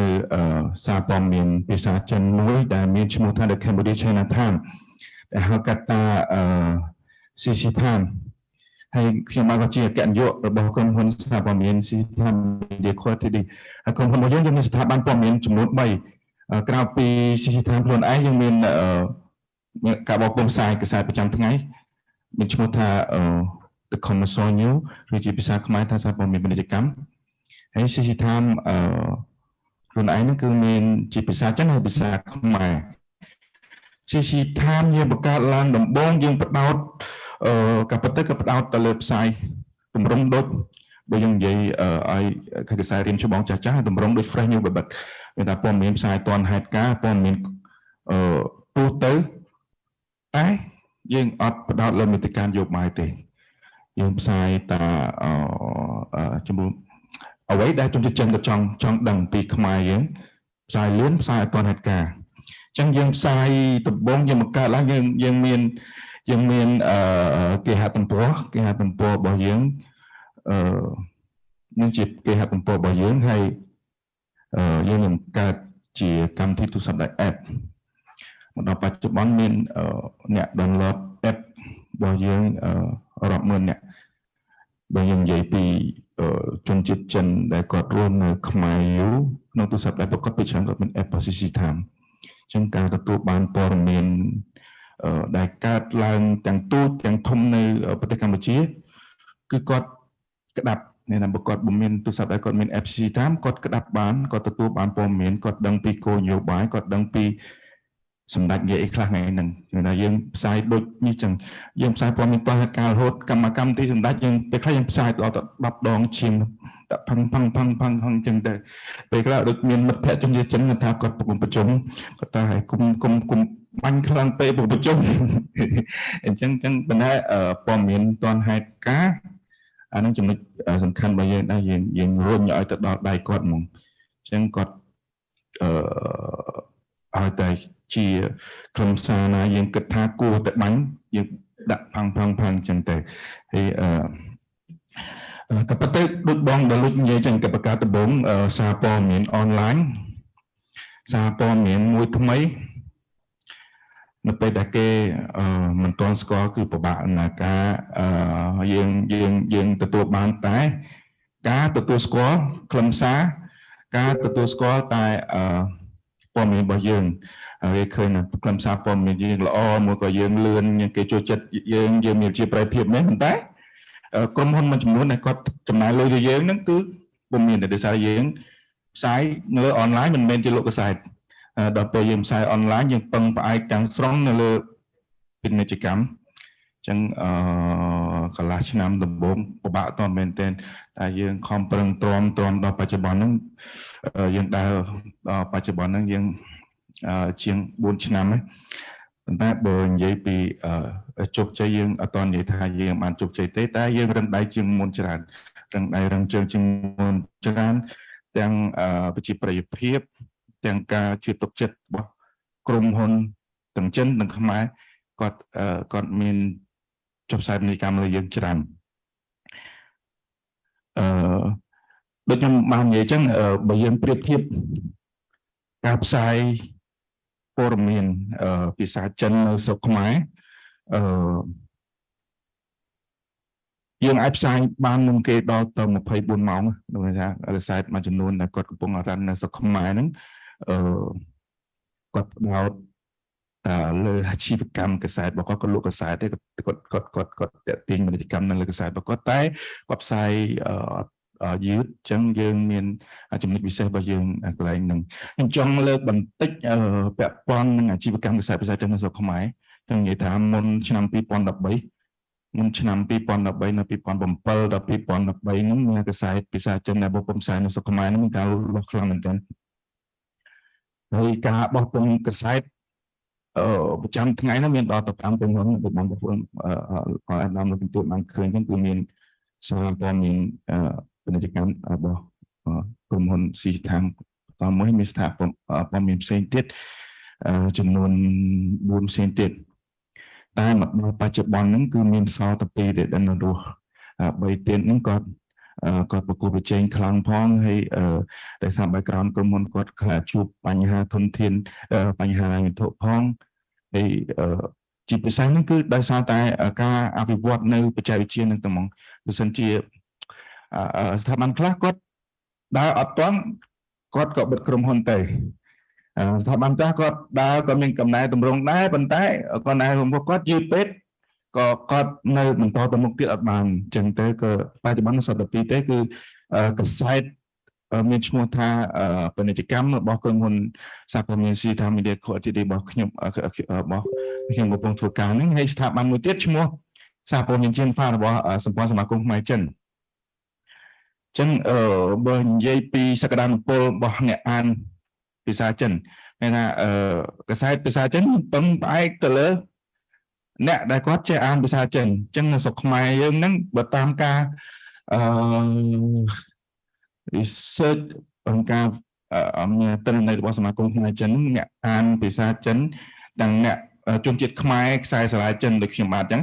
អាចចេះភាសាចិនដែលរៀននៅសាលារៀនចិនយើងអាចចេះភាសាចិនអានព័ត៌មានភាសាចិនបានច្រើនហើយជនជាតិចិនដែលគាត់កំពុងស្នាក់នៅប្រទេសកម្ពុជាហ្នឹងគាត់ប្រកបរបរការងាររកស៊ីក៏ដោយក៏វិនិយោគក៏ដោយគាត់ត្រូវការព័ត៌មានគាត់ត្រូវការអានហើយអ្នកណាអញ្ចឹងទៅចំនួនអ្នកចេះអានភាសាចិនហ្នឹងបើតាមទិន្នន័យរបស់សមាគមខ្មែរចិនហ្នឹងមានទៅដល់1 million អ្នកអញ្ចឹងបើនិយាយពី1 million អ្នកហើយបើនិយាយប្រកួតពី1 million អ្នកទីផ្សារហ្នឹងធំអាចបើប្រៀបធៀបមួយស្ថាប័នសារព័ត៌មានភាសាខ្មែរគឺធំដល់មែនទែនដោយសារអីសារព័ត៌មានចិនអត់ច្រើនតិចអញ្ចឹងអត់ចាំបាច់ប្រកួតប្រជែងអីចំនួនអ្នកណាច្រើនដល់ពី3អ្នកទៀតដៃគ្នាធ្វើការទៅចែក0គ្នាមានថាគាត់ប្រឹងខាងនេះខ្ញុំប្រឹងខាងនោះចែក0គ្នាចែកទីផ្សារគ្នាអីចឹងទៅព្រោះអ្នកអានមានច្រើនហើយក្រុមហ៊ុនមិនច្រើនប្រមាណទេអញ្ចឹងនេះជាទីផ្សារមួយធំរបស់យើងដែរហើយចង់និយាយពីទូនាទីរបស់សារព័ត៌មានភាសាចិនគាត់បានយើងបានដើរតួនាទីយ៉ាងខ្លាំងចំពោះការជំរុញទំនាក់ទំនងប្រទេសចិននិងកម្ពុជាដោយសារការផ្សព្វផ្សាយរបស់យើងមានខ្លឹមសារពាក់ព័ន្ធនឹងប្រធានបទទាំងនោះច្រើនហើយយើងបានជំរុញទំនាក់ទំនងកម្ពុជាចិនបានច្រើនដែរហើយកាពិតទៅស៊ីថាមចំណុចខ្លាំងរបស់យើងអាចនិយាយបានថាដោយសារតែយើងមានទាំងភាសាចិនទាំងភាសាខ្មែរស៊ីថាមិនមែនមានតែភាសាចិនទេស៊ីថាមានភាសាខ្មែរប៉ុន្តែខ្លឹមសារហើយនឹងទម្រង់អាជីវកម្មរបស់ស្ថាប័នទាំងខ្មែរទាំងចិនហ្នឹងគឺខុសគ្នាស្រឡះ mình men tha dương xài khmer hay dương bộ mà chấm xài đôi kia thế mà có dương xài cho nó dương bộ xài màu khmer này cầm xài bởi dương xem kia cầm bật xem kia chẳng mình mình thấy tốt khác có thể ở CC Time vì sao chân vì sao bạn khmer chân mũi vì sao bạn sao bọn mình chân mũi đã score bị khmer ba trên game mong vì sao tại vì sao bạn vì sao chân xem tiếp có mình thì chôn chết khmer này bạc cát đấy chôn chết chân có tùng mà bạc cát có vừa chỉ việc cầm bạc cát chẳng tới các cái đập bom mình bạc cát các đăng bị cuộc công nghệ các đăng bị vào bắt thua bạc khmer có áp thiệp với dương bàn thế chẳng hay dương có miền xa bom miền bị xa khmer đấy một CC Time nâng tại đó bị xa khmer với giấy pi xa bom miền bị xa khmer anh giấy ban tha chỉ xa bom miền bị xa khmer muối đại score bị chôn chết chân tràn xa tại khi mà thuộc cả nơi sạp ban xa bom miền bị xa chân nâng bởi giấy tớ bởi chiêng đang bị bom bom bal máu cứ nó không nâng là hột tại sao đấy ấp che trong những em sinh theo bị khang bị xa chân chết sẽอัตบอดพิศาจฉลาดจังสกอตมัดแพะจนจิตจันกรมหนจันมันจะนู้นไอ้กอดรุ่นไอ้ขมายนั่งโหดจังยิงสกอตปีตุ่มยิมตุ่มวอบการภาษาแต่ตรงมันกอดฉลาดจังกอดยังอันใหญ่บานท่าจิตสาปมีขมายมวยได้สกอตปีจนจิตจันฉลาดเนี่ยใช่ป่ะไอ้จมพวกกายโยคืนมาขยมจมพวกวิสัยสาปมีจันสกมัยโดยสาแต่ยังมันคืนกันลองเตอสาปมีมันจะนู้นกอดดาวมันอยู่nhưng kết hai dương mình thầm là bắt đầu từ lơ tìm mối dân thử bắt đầu vì chỉ về sao po miền hay năng con việc làm sao po miền nhưng nằm bởi miền để tiền cái ở miền chia bày phiệp miền thờ bởi dân sai tam cái site có cô tại miền này an cái site đại small tròn chúng đại miền an cái site đại có chỗ chất thôi là mình cái tiền cái site bao dưỡng cứ con ngồi bị chán từng ngày chúng ta bây giờ ở lấy cái site ai đầm na ca bán cái bớt để khi tôi trong đó mong muốn cái sai bị sai chính và cái kia chúng tôi nâng ca an tam giờ online khi mình đo ở việc ai vậy tham mình ban đo đọc về rồi nên chúng tôi an online không và vì muốn những bọc bom sai bớt sinh địa nhưng là ưu tiên họ vì muốn những bọc bom sai từ đó buôn muốn chụp bạc nông một ngày tại ba chục bón nhưng cả bật thôi đo tiền so trầm đam phải peroในจำนวนอาใหญ่บานปนนั้นในจำนวนเนี่ยอ่านปนใต้เนี่ยอ่านกับไซต์คือจิมเนี่ยได้มีทุนเทียนจำนายเลยยืงเนี่ยได้มีทุนเทียนจำนายเลยกับไซต์เป็นกิจกรรมบ่ยืงจังอย่างที่เนี่ยได้กอดอามีลัทธิเพียบไซต์จะได้ซาตะกอดจีเบอร์เนี่ยใหญ่เนี่ยประเภทเนี่ยอ่านกับไซต์เป็นมินโดยจีlộ ông nhà mà thì muốn này có vậy không ai chứ bà là có tiêu chuẩn chứ không ai đấy tại có tầm lom an bị sa chân ấy chẳng có lắm lắm có thầm những cái sai thì được một ngày cái sai có tiêu chuẩn an bị sa ông lê tiêu chuẩn an bị sa không ai tại có thầm những cái sai bị sa chân chẳng bên này khác có score những có snip cho mọi những mà ta có nhẹ chạy cái sai tới dư ta một bậc dư play chạy có tê một số thay ấy ban ngày nữa ở những cái sai đó là chúng ta có tầm lom an cái sai chỉ đi một ngày nữa về đã có nhang cà phê chẳng mình nu đã ăn cái site mình tràn tết tai nè đã miền thôn thiên tràn nè đã miền thôn thiên chấm nái là bên chỉ cầm tràn hay bệnh nhân dạy bị online với các site onlineประเภทเนี่ยได้อ่านพอmiềnพิจารณาจนจิตจันจิโกจนจิตจันnhư vậy tam toán trong chiếc chân ở mong muốn ở như bài score là trong chiếc chân có miền có ở social media có mũi chúng ta app mũi chúng ta chat tầm rong viết đôi tầm rong đôi Facebook bài bật chúng tôi sắp đây có bởi vì vậy thì ở WeChat với những app mũi những anh vậy ban tha nè để miền pra đo họ ngày nó bật chân miền đo mà liền nè chứ mình cho chân còn mình mà liên này cứ một con liên nè chân nhẹ đà luôn nơi sọc máy chân chân này luôn nơi sọc máy bị chấn có miền pra app nằng chân cáp sai boss CC Time dương miền đội bóng ôm ăn khơi khám một nước miền dương cào về miền website miền app របស់យើងមានផ្សាយក្នុងបណ្ដាញ WeChat ដោយសារតែខ្ញុំភ្លេច screenshot រូបភាព WeChat ចឹងមានថាគាត់អាចទទួលបានព័ត៌មានក្រៅពីបើសិនជាគាត់អត់បាន download app TEDTHAN យើងទេព័ត៌មានយើងផ្សាយនៅលើ WeChat មានដែរចឹងគាត់អាចទទួលបានព័ត៌មានគ្រប់ពីគ្រប់ជ្រុងដែលការផ្សាយរបស់យើងអញ្ចឹងត្រឡប់មកវិញសារព័ត៌មានការយកឃើញរបស់ខ្ញុំសារព័ត៌មានចិនដែលនឹងឡងយុគសម័យកាលឧស្សាហកម្ម 4.0 ហ្នឹងបើសិនជាយើងមិនព្រមតែបដោតទៅលើគុណភាពសារព័ត៌មានទេយើងត្រូវតែប្រទេសយើងត្រូវដើរតាមបច្ចេកវិទ្យាដើរតាមសម័យកាលហ្នឹងឥឡូវបច្ចុប្បន្នយើងក្នុងសម័យកាលហ្នឹងនៅមានគេមើលព័ត៌មានតាម app តាម website តាម WeChat ចឹងយើងសម្លឹងទៅមើលខាងមុខទៀតប្រហែលឆ្នាំទៀតយើងត្រូវមើលតាមដានឲ្យទាន់ឧបមាថាប្រទេសចឹងក៏កំពុងតែបង្កើតអីមួយថ្មីពាក់ព័ន្ធនឹង social media ហ្នឹងពាក់ព័ន្ធនឹងការទំនាក់ទំនងអ្វីដែលវាពាក់ព័ន្ធនឹងការអាចភ្ជាប់ជាមួយនឹងបណ្ដាញសារព័ត៌មានតាមការផ្សាយរបស់ស្ថាប័នព័ត៌មានរបស់យើងដែលអត់ទាន់ទៀតទេចឹងវាអាចនឹងឈានដល់ដំណាក់កាលដែលយើងមិនផុតពីផ្លូវមរណៈយើងអាចដើរយល់បច្ចេកវិទ្យារបស់ចិននៅតាមខ្ញុំធ្លាប់ឃើញព័ត៌មានកន្លងមកវាអាប់ដេតរហូតពីបច្ចេកវិទ្យាពីមួយជំនាន់ទៅមួយជំនាន់បើសិនជាទម្លាប់នៃជនជាតិចិនផ្លាស់ប្ដូរមានថាសារព័ត៌មានភាសាចិនតែនៅស្រុកខ្មែរក៏វាអាចនឹងផ្លាស់ប្ដូរដែរតែយើងដើរបន្តសម័យកាលហ្នឹងវាអាចនឹងជួបផលវិបាកទៅអនាគតយើងនៅថ្ងៃក្រោយហើយជាទីបញ្ចប់ខ្ញុំបាទក្នុងជាអ្នកដឹកនាំក្នុងអង្គភាពមួយក៏ប្រទេសថាយើងមានបំណងហើយយើងចង់ស្វាគមន៍យើងចង់សហការជាមួយនឹងស្ថាប័នផ្សេងទៀតដែលជាស្ថាប័នភាសាផ្សេងដូចជាភាសាខ្មែរភាសាអង់គ្លេសក៏ដោយយើងក្នុងគោលបំណងសហការគ្នាដើម្បីផលប្រយោជន៍រួម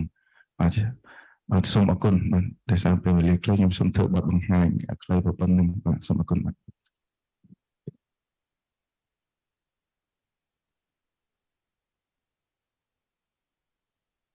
បាទសូមអរគុណលោកពងវិចិត្រលោកពន្យុសារព័ត៌មាន TEDTHAN បាទជាកិច្ចបន្តទៅទៀតនេះគឺជាវគ្គសំណួរនៅចម្លើយសម្រាប់វគ្គទី2អាដាមលោកជំទាវនៅក្នុងសាលក៏ដូចជាអាដាមលោកជំទាវដែលចូលរួមតាមកម្មវិធី Zoom អាចចោទជាសំណួរទៅកាន់លោកលៀនរលឹកក៏បានលោកប្លង់វិចិត្រក៏បានតកតងជាមួយនឹងបទពិសោធន៍នៃការធ្វើ Digital រូបនីយកម្មនៃអង្គភាពសារព័ត៌មានអេឡិចត្រូនិកថ្មីនិងសារព័ត៌មាន TEDTHAN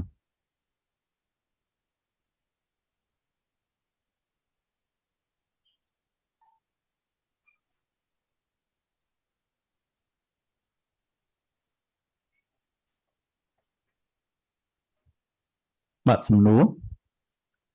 បាទមានសកម្មកម្មយើងលើកដៃបាទសូមបញ្ជាក់ផងដែរថាមុននឹងសួរសូមជួយបញ្ជាក់ពីឈ្មោះហើយនិងអង្គភាពដែលអញ្ជើញមកបាទ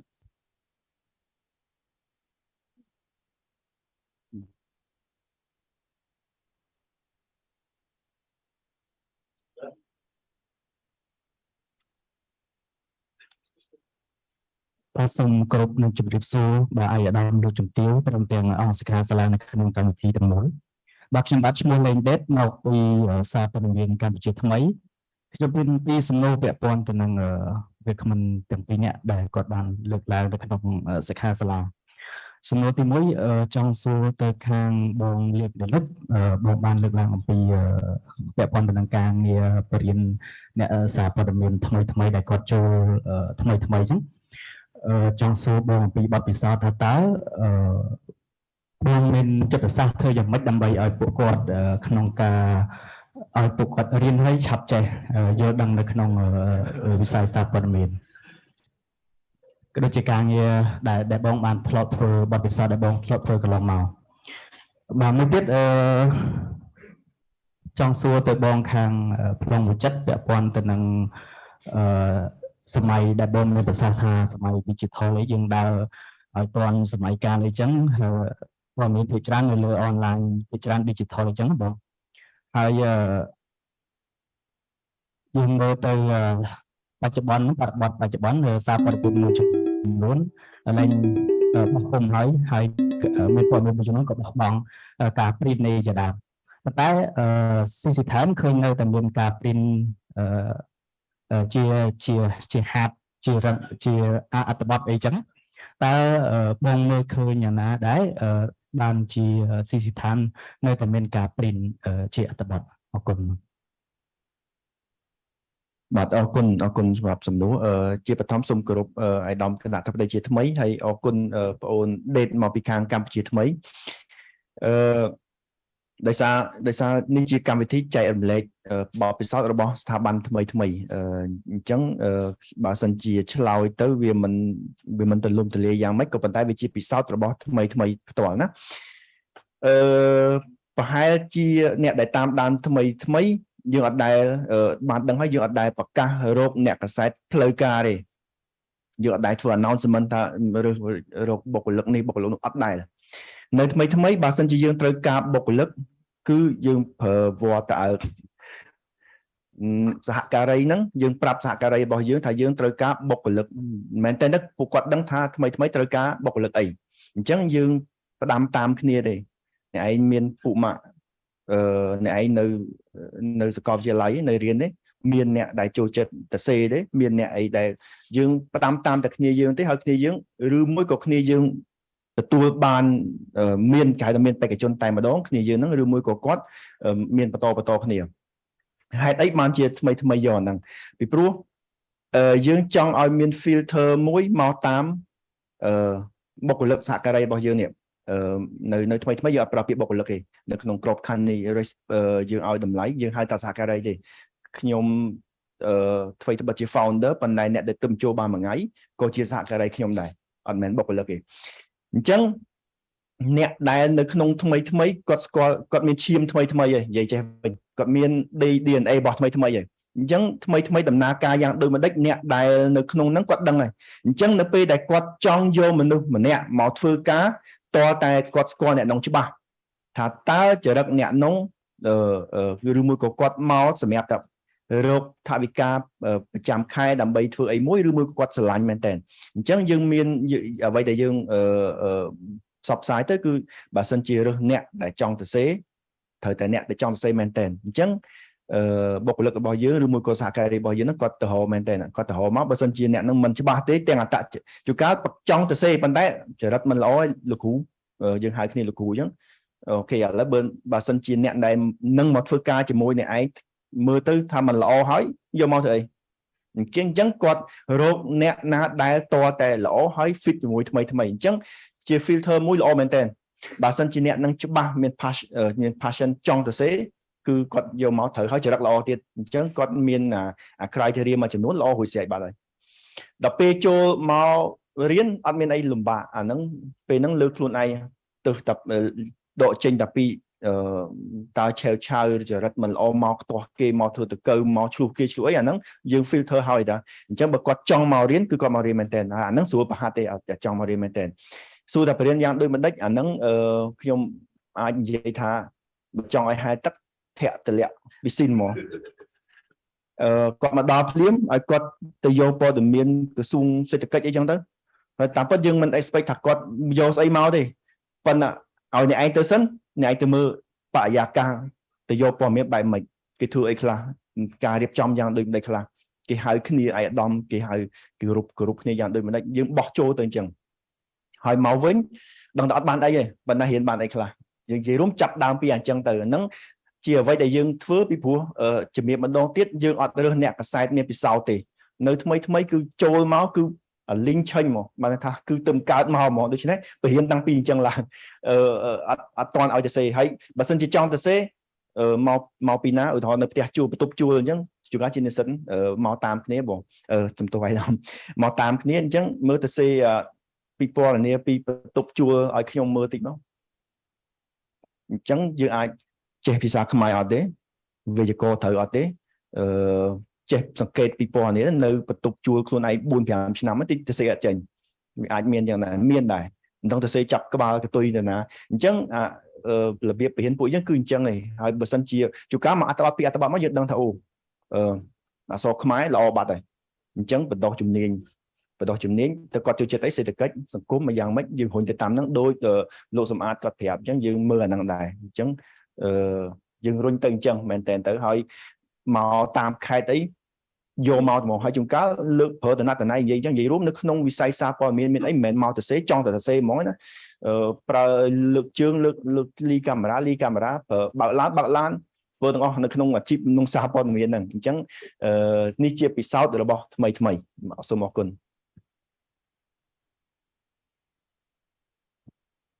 អរគុណច្រើនចំនួនដែលអរគុណដេតដែលសួរថាហេតុអីបាទស៊ីថានគាត់នៅមានកសែតព្រីនចុះ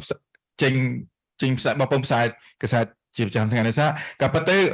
មុននឹងបង្កើត CC Time ខ្ញុំរំលឹកតិច CC Time ទៅបង្កើតបាន74ឆ្នាំទេ4ឆ្នាំជាងទេតែកសែតដែលយើងបបផ្សាយរៀងរាល់ថ្ងៃហ្នឹងគឺឈ្មោះកសែតពាណិជ្ជកម្មកសែតហ្នឹងក៏ប៉ុន្តែគាត់មានយុគកាលដល់ទៅ28ឆ្នាំចុះដល់29ឆ្នាំហើយគាត់បង្កើតឡើងដោយអង្គញាខ្មែរខ្សែសាលាចិនម្នាក់អញ្ចឹងដូចខ្ញុំលើកខាងលើអញ្ចឹងពីមុននៅកំឡុងពេលទីផ្សារគាត់ប្រកបប្រជែងខ្លាំងពី2007ដល់2013ហ្នឹងគេថាដូចយើងធ្វើសង្គ្រាមអញ្ចឹងអ្នកណានឹងសល់អ្នកនឹងរស់អញ្ចឹងឥឡូវយើងសល់ពីស្ថាប័នយើងចែកศูนย์គ្នាធ្វើតែមានកសែតពាណិជ្ជកម្មមួយកសែតឈៀនហ្វាដេលីមួយហើយយើងចែកศูนย์គ្នាធ្វើតែយើងចាប់ដៃគ្នាមានថាទីផ្សាររបស់យើងចែករំលែកគ្នាយើងមិនប្រកួតប្រជែងគ្នាយើងប្រកួតប្រជែងគ្នាខ្លាំងណាស់ប៉ុន្តែយើងអត់សម្រាប់គ្នាមានថាយើងជាយើងចែកទីศูนย์គ្នាដើម្បីនេះប៉ុន្តែក៏ប៉ុន្តែកសែតបើយើងនិយាយពីកសែតអ្នកអានកសែតដូចតែមានហ្នឹងប៉ុន្តែវាមិនច្រើនទេប៉ុន្តែវាតែមានយើងដូចខ្ញុំលើកឡើងពីមុនហ្នឹងដូចអង្គញាមួយចំនួនមួយក៏កូនចៅខ្មែរមួយចំនួនគាត់អានខ្មែរអត់ច្បាស់ហ្នឹងគាត់ចូលចិត្តអានភាសាចិនហ្នឹងហើយដាក់ដល់ងំក្រុមហ៊ុនប្រធានក្រុមហ៊ុនជនដែលជាជនជាតិបរទេសមានចិនមានចិនម៉ាឡេមានសិង្ហបុរីមានអីចឹងមកពីតៃវ៉ាន់ហុងកុងម៉ាកាវច្រើននៅស្រុកខ្មែរដឹកនាំក្រុមហ៊ុនគាត់មិនចំណាយពេលនៅទូរស័ព្ទដៃទេតែក្នុងការិយាល័យគាត់ក្នុងតុកប្រូរបស់គាត់ត្រូវមានកសែតអញ្ចឹងកសែតអ្នកអានកសែតមិនច្រើនទេតែអ្នកអានកសែត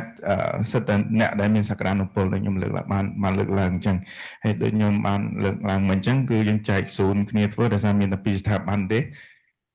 ថ្ងៃក្រោយទៀតយើងមិនដឹងថាវាយ៉ាងម៉េចប៉ុន្តែបច្ចុប្បន្នយើងដំណើរការធម្មតាមួយទៀតចំណុចពិសេសរបស់កសែតចេះអ្នកកសែតភាសាចិនមានទម្លាប់មួយយ៉ាងដូចខ្ញុំលើកឧទាហរណ៍ដូចជាប្រហែលថ្ងៃមុនហ្នឹងគឺខួបទី25ឆ្នាំនៃការវិលត្រឡប់មកវិញនៅការគ្រប់គ្រងហុងកុងបកគលឲ្យសាធារណរដ្ឋជីមិនិតចិនកសែតយើងមានចេញទំព័រពិសេសនៅពេលដែលយើងចេញទំព័រពិសេសហ្នឹងគឺជាចំណូលរបស់យើងដែរការគ្រប់ស្ថាប័នមានថាយើងកន្លងមកធ្លាប់កិច្ចសហប្រតិការជាមួយទាំងសមាគមទាំងក្រុមហ៊ុនចិនទាំងក្រុមហ៊ុនរដ្ឋចិនទាំងអីផ្សេងជាដៃគូរបស់យើងហ្នឹងគាត់នឹងចុះពាណិជ្ជកម្មជូនពរការចុះផ្សាយពាណិជ្ជកម្មជូនពរនៅថ្ងៃពិសេសអញ្ចឹង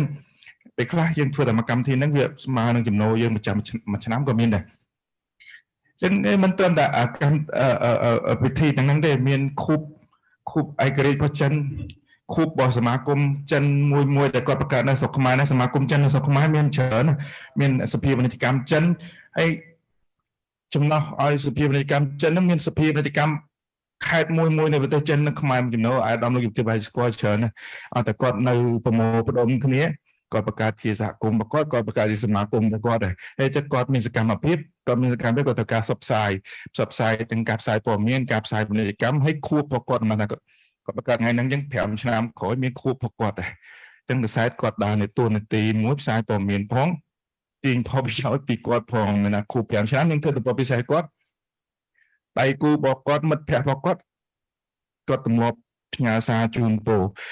ជនជាតិចិនគាត់មានកម្មវិធីឧបមាថាគាត់បើកក្រុមហ៊ុនខ្ញុំលើតិចអ្នកខ្លះគាត់យកផ្កាជាផ្កាកដោជាផ្កាទៅគាត់មានជាអក្សរចិននេះហ្នឹងឥឡូវទម្លាប់អ្នកខ្លះគាត់អត់ទៅទិញផ្កាអីញ៉ៃទៅគាត់ចុះខ្សែជូនពរមកទំព័រគីឡូអញ្ចឹងទៅ5-600ម្ដងអញ្ចឹងទៅ ក្រុមហ៊ុនខ្លះគាត់មានមិត្តភ័ក្តិច្រើនមាន30-40ក្រុមហ៊ុនជូនពរគាត់នៅមួយថ្ងៃអញ្ចឹងទៅកាសែតយើងរកចំណូលបានច្រើនដែរអញ្ចឹងតែឲ្យតែក្រុមហ៊ុនមួយក៏សមាគមគាត់មានកម្មវិធីច្រើនកាសែតចិនគាត់នឹងរស់ស្រួលបាទកុំឲ្យតែមានកូវីដមកវឹកកូវីដហ្នឹងយើងអនឡាញក៏ពិបាកកាសែតក៏ពិបាកតែដោយសារតែសេដ្ឋកិច្ចយើងបើកសារឡើងវិញហ្នឹងយើងរស់រវើកជាងមុនអញ្ចឹងដូចការខ្ញុំបាទការឆ្លើយរបស់ខ្ញុំប៉ុណ្ណឹងគឺមានអីចង់សួរទៀតបាទអញ្ចឹងកាសែតភាសាចិនអញ្ចឹងដោយសារតែយើងពឹងវាតម្រង់អាជីវកម្មនឹងខុសពីសារព័ត៌មានខ្មែរច្រើនហើយដូចខ្ញុំលើកឡើងបានអញ្ចឹងឲ្យតែមានកម្មវិធីពិសេសយើងគឺយើងបដោតផ្សាយឲ្យបានល្អទេហើយយើងមានដៃគូច្រើនតែមានដៃគូច្រើនគឺយើងអត់ពិបាកទេព្រោះយើងឥឡូវមានតែពីរបាទសូមអរគុណលោកវិក្កាមបាទបងប្អូនសិក្ខាកាមដែលមានសំណួរបន្ថែមទៀតសូមលើកដៃហើយសួរត្រង់តែម្ដងបាទខ្ញុំចង់លើសំណួរពីបងប្អូនដែលចូលរួមតាម Zoom ថាតើមានសំណួរទេតាក់ទងជាមួយនឹងប្រធានបទបើសិនជាអត់មានទេយើងអាចសន្មតថាអ្វីដែលយើងបានរៀនគឺយល់ទាំងអស់ហើយសូមក្រុមការងារជួយលើក slide បន្តិចផងបាទលើក slide ទៅខាងលើមានជាសំណួរទេអ្នកនៅក្នុងសាល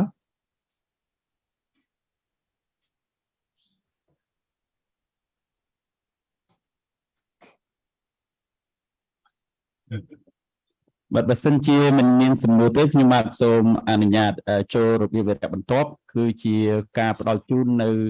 លិខិតថ្លែងអំណរគុណជូនដល់វាគ្មិនកិត្តិយសហើយដោយសារតែលោក George Kuruvala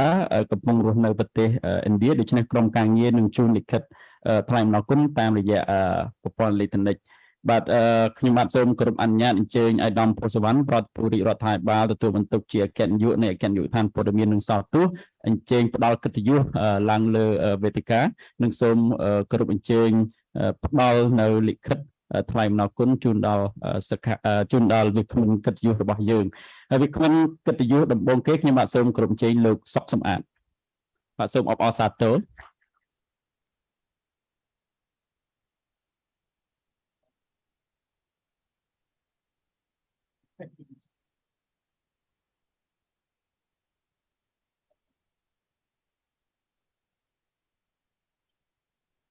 បន្ទាប់ខ្ញុំបាទសូមគោរពអញ្ជើញលោកលៀងរលឹក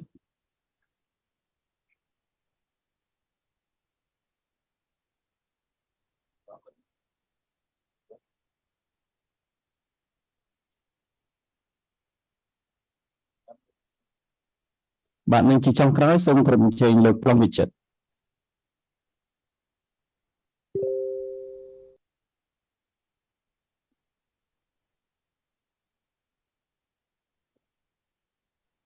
កម្មវិធីបន្ទាប់ខ្ញុំបាទសូមគោរពអញ្ជើញអាដាមពុសវណ្ណប្រធានរាជរដ្ឋាភិបាលទទួលបន្ទុកជាអគ្គនាយកនៃអគ្គនាយកដ្ឋានព័ត៌មាននិងសោតទស្សន៍អញ្ជើញមានមតិបូកសរុបនិងថ្លែងនៅសន្ទរកថាបិទសូមគោរពអញ្ជើញ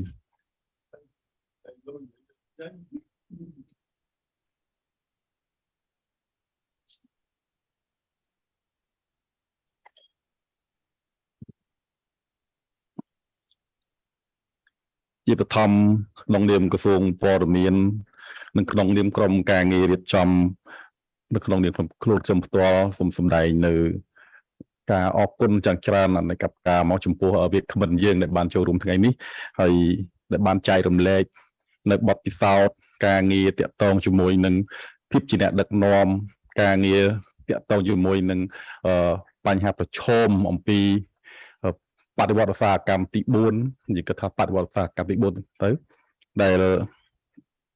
មានការចូលរួមហើយបានចែករំលែកទៅដល់មន្ត្រីរបស់យើងគ្រប់ផ្នែកមិនដែលទាំងនៅទីនេះក៏ដូចជានៅតាមប្រព័ន្ធ Zoom ហើយខ្ញុំសូមសម្ដែងនៅអារម្មណ៍សារយុថ្មីម្ដងទៀតថាដូចជាមានការភ្លេចភ្លាំងនៅចំណុចនេះមួយពីដើមឡើយក្រសួងព័ត៌មានតែងតែនិយាយថាយើងណែនាំមន្ត្រីរបស់យើងថាឲ្យធ្វើការតាក់ទងផ្អែកទៅលើគោលការណ៍3សំខាន់គឺតាក់ទងបញ្ហាផ្លូវច្បាប់គោលនយោបាយបច្ចេកវិទ្យាប៉ុន្តែ នៅពេលដែលយើងស្ដាប់អង្គុយស្ដាប់សិក្ខាសាលាថ្ងៃនេះខ្ញុំឃើញថាបញ្ហាភាពជាអ្នកដឹកនាំគឺជារឿងមួយចាំបាច់បំផុតដែលយើងឈានទៅនេះបើករណីដែលយើងអត់បានគិតទុកអំពីបញ្ហានេះទេធ្វើឲ្យអង្គភាពរបស់យើងស្ថាប័នរបស់យើងវាមានបញ្ហាប្រឈមហើយបើសិនជាយើងជាអ្នកដឹកនាំហើយយើងភ្លេចរឿងនេះទៀតវានាំឲ្យយើងវាអាចថានាំដឹកវាមិនបានទៅដល់ទីដៅគោលដៅហើយអ្នកដឹកនាំយើងឃើញហើយកន្លងទៅនេះទាំងណាលោកលឿនលុចក្តីលោកសំអាតក្តីចិត្តដីលោកលឿនលុចគាត់មានផែនការរបស់គាត់ថាចង់ឲ្យថ្មីរស់បាននៅយ៉ាងហោចណាស់ក៏ពីសតវត្សអីដែរយ៉ាងតិចបំផុតគាត់ទៅបាត់ហើយក៏នៅតែឈ្មោះថ្មីនៅដែរដូចគ្នាលោកសំអាតក៏លើកឡើងដូចគ្នាអញ្ចឹងទាំងអស់គ្នាមានគោលដៅអញ្ចឹងធ្វើម៉េចដើម្បីថែឲ្យវានៅអញ្ចឹងយើងក៏បត់ពិសោធន៍ហើយសូមផ្ដាំផ្ញើឲ្យមន្ត្រីរបស់យើងខ្ញុំជឿថាមន្ត្រីទាំងអស់គ្នាទាំងនៅតែយើងនៅក្នុងស្ថាប័នរដ្ឋវាមានលក្ខណៈពិសេសបន្តិចខុសពីនៅក្នុងស្ថាប័នឯកជនដែលគាត់ជ្រើសរើសបុគ្គលិកខ្លួនគាត់ដោយចំណាយើងនៅសល់ទាំងអស់គ្នាវានៅមានបញ្ហាប្រឈមខ្លះដែរในការដែលគាត់សមត្ថភាពគឺថ្នាក់ដឹកនាំខាងលើជ្រើសរើសឲ្យបានបែងចែកត្រឡប់មកវិញកន្លែងនេះក៏យើងធ្វើបន្ស៊ីគ្នាយ៉ាងម៉េចដើម្បីឲ្យបុគ្គលិកទាំងអស់នេះអាចធ្វើការសម្រេចបានគោលដៅទាំងនេះចឹងវាគ្មិនទាំងអស់ដែលខ្ញុំបានលើកឡើងថ្ងៃនេះខ្ញុំសូមពោលទៅឲ្យតែនិយាយអានតាមគេរៀបចំឲ្យហ្នឹងវាអានទៅវាជាតែជាប់មាត់តែចឹងដល់យើងរៀបចំមកហើយប៉ុន្តែយើងក៏ថាឃើញមានកម្មភាពនេះល្អហើយខ្ញុំប្រហែលជានឹងស្នើសុំគូការឯកឧត្តមរដ្ឋមន្ត្រីដល់ឱកាសជូនសុំម្ដងទៀតដល់ឱកាសឲ្យសុំវាគ្មិនយើងទៅអស់ម្ដងទៀតអាចថាជារៀបចំសិក្ខាសាលានៅក្នុងកម្រិតមួយនៅក្នុងក្រសួងសម្រាប់យុវជនរបស់ក្រសួងព័ត៌មានតែម្ដងវិញព្រោះខ្ញុំឃើញភាពជាអ្នកដឹកនាំនេះយើងលើកឡើងយើងឃើញចំណុចច្រើនដែលយើងគួរថាកែសិក្សាឡើងវិញជួនកាលយើងធ្លាប់ដឹងប៉ុន្តែយើងភ្លេចថាខ្លួនយើងដឹងតែយើងអត់បានដឹងថាតើមន្ត្រីរបស់យើងគាត់បានដឹងពីចំណុចអស់ហ្នឹងដែរអត់អញ្ចឹងយើងគិតឃើញកន្លងទៅឥឡូវវាយើងនិយាយមកចាប់ប្រើមានគំរូពាណិជ្ជកម្មផ្សេងមាន model ផ្សេងមានវិទ្យាដឹកនាំមានការកំណត់ជ្រើសរើសមនុស្សផ្សេងអញ្ចឹងប៉ុន្តែយើងនៅបញ្ហាប្រឈមមួយចំនួនទៀតដែលយើងលើកឡើងដូចជាជំទាវនីកូលើកឡើងសួរឬក៏វាគ្មិនយើងបានសួរយើងចង់ផ្ដល់អ្វីឲ្យគេលើកទឹកចិត្តគេជួយលើកទឹកចិត្តគេតើមនុស្សនឹងចង់បានអីពិតប្រាកដយើងទៅសិក្សាពីតម្រូវការនេះហ្នឹងទៀតពីមុនមកបងឲ្យតែប្រាក់ខែ250ហ្នឹងយកហើយតែឥឡូវឲ្យ500នៅចាណាសិនដោយសារឥឡូវវាស្ថានភាពផ្សេងគ្នាអ្នកខ្លះក៏ថាហេការងារប៉ុណ្ណឹងក៏ធ្វើដែរឲ្យទៅជួយចិញ្ចឹមកូនបងថ្លៃសាលារួចមកខ្ញុំធ្វើហើយថ្លៃសាលាវាមានខុសគ្នាទៀតតែថ្លៃសាលា BLT 400 ថ្លៃសាលាលីមគុកវិញ7000មួយឆ្នាំវាខុសគ្នាដែរថ្លៃសាលាដូចគ្នាអញ្ចឹងវារឿងតាមការលើកទឹកចិត្តវានេះអញ្ចឹងកន្លែងហ្នឹងយើងនៅសល់មើលដែរហើយខ្ញុំឃើញបញ្ហាប្រឈមតាក់ទងជាមួយនឹងនៅពេលដែលការរីកចម្រើននៃបដិវត្តឧស្សាហកម្មទី4នេះបញ្ហាមួយចំនួនយើងឃើញមានការប្រឈមច្រើនបាច់និយាយណាឆ្ងាយទេទើបតែថ្មីយើងគិតថា2ឆ្នាំ3ឆ្នាំនេះនៅក្នុងពេលរដូវកាលកូវីដនេះគឺយើងឃើញការចែករំលែកនៅព័ត៌មានคล้ายដំណឹងមិនពិតនៅតាមបណ្ដាញទំនាក់ទំនងសង្គមលោកវិចិត្រដឹងច្បាស់ហើយថាកន្លងទៅតាក់ទងជាមួយតែទេសកលជាមួយទេមានប្រជាជនចិននាំគ្នា share like នៅលើ WeChat ប្រហែលជា1000 លានដងអញ្ចឹងយើងគិតឃើញថាមិនដែលនិយាយថានៅក្នុងអញ្ចឹងមើលក្នុងចំណោមផ្នែកប្រជាជននៅខាងចិនដែលគាត់មើលមកថាពីកម្ពុជាយើងគឺជាប្រទេសមួយដែលខ្មៅងងឹតតែម្ដងមិនអាចនាំឲ្យមានវិនិយោគមិនអាចនាំឲ្យមានទេសចរដែលយើងឃើញថាឥឡូវនេះធូរស្រាលវិញហើយក៏នៅតែទេសចរមិនទាន់អញ្ចឹងយើងធ្វើមិនអាហ្នឹងអញ្ចឹងបានថាឥឡូវទាំងអស់គ្នាថ្ងៃនេះពាក្យច្រើនគឺមន្ត្រីរបស់អគ្គនាយកដ្ឋានព័ត៌មានសោតទូដែលមកពីគ្រប់នាយកដ្ឋានទាំងអស់ហើយខ្ញុំគិតថាយើងដល់ពេលមួយដែលត្រូវជួយគិតគ្នាជួយធ្វើគ្នាចាប់ពីពេលនេះទៅព្រោះស្ថានភាពកូវីដថយតិចហើ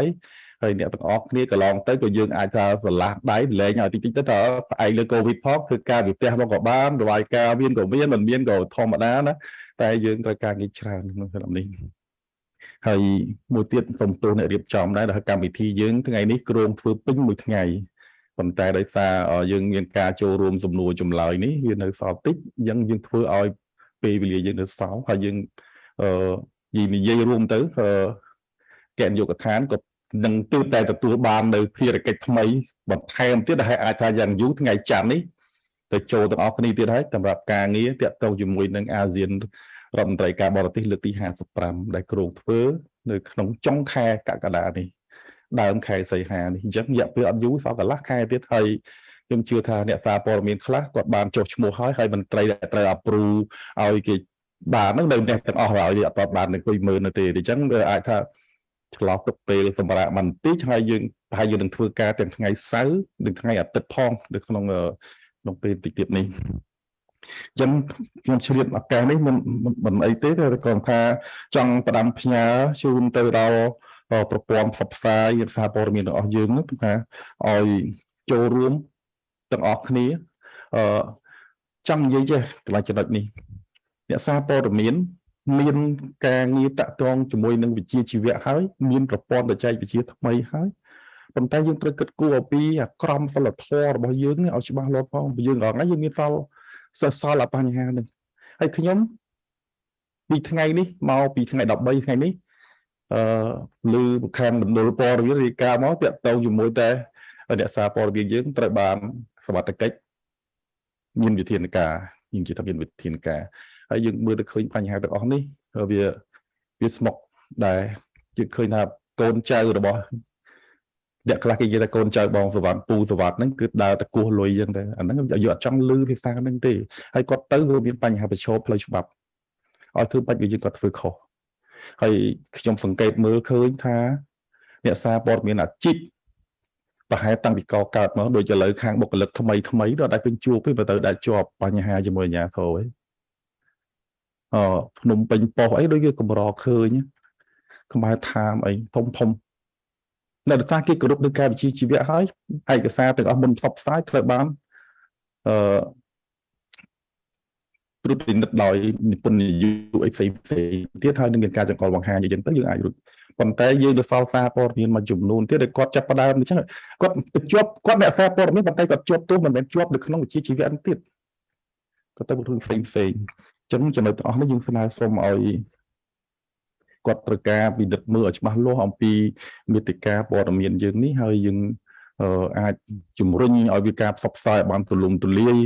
នៅលើព្រឹត្តិការណ៍សំខាន់ខ្លះដែលតាក់ទងជាមួយនឹងកម្ពុជាធ្វើជាម្ចាស់ផ្ទះនៅក្នុងពេលចាប់ផ្ដើមពីពេលនេះទៅដូចជាកិច្ចប្រជុំកំពូលអាស៊ានដែលយើងគ្រោងធ្វើនៅខែ11ឬក៏យើងស៊ីហ្គេមដែលយើងគ្រោងធ្វើនៅឆ្នាំ2023អញ្ចឹងផ្ដើមចេញពីយើងទាំងអស់គ្នាផ្ដើមចេញពីអ្នកសារព័ត៌មានទាំងអស់គ្នាហើយប្រើប្រាស់នៅ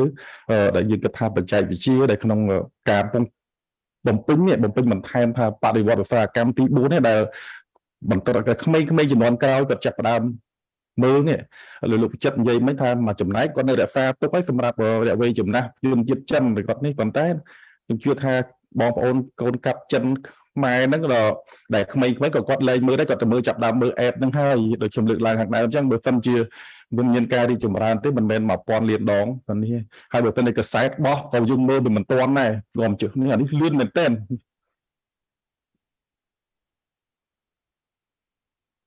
ខ្ញុំមានចំណុចប៉ុណ្ណេះហើយសូមអរគុណឲ្យដល់មុខជំទាវទាំងអស់ទាំងថ្នាក់នៅមន្ទីរព័ត៌មានក៏ដូចជាអរគុណជាមួយនឹងអរគុណ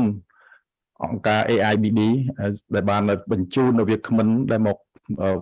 ដែលជាវាគ្មិនដ៏ល្អបំផុតសម្រាប់ក្នុងសិក្ខាសាលារបស់យើងថ្ងៃនេះហើយសង្ឃឹមថាមេរៀនបទពិសោធន៍របស់គាត់នេះហើយយើងយកទៅធ្វើជាគោលសម្រាប់មន្ត្រីរបស់ក្រសួងព័ត៌មានគ្រប់ផ្នែកគ្រប់ថ្នាក់ទាំងអស់អាចជាមូលដ្ឋានក្នុងការកសាងនៅលិខិតបទដ្ឋានបន្តទៀតក្នុងការអនុវត្តនៅក្នុងអ្វីដែលយើងហៅកិច្ចចេញអំពីបញ្ហាប្រឈម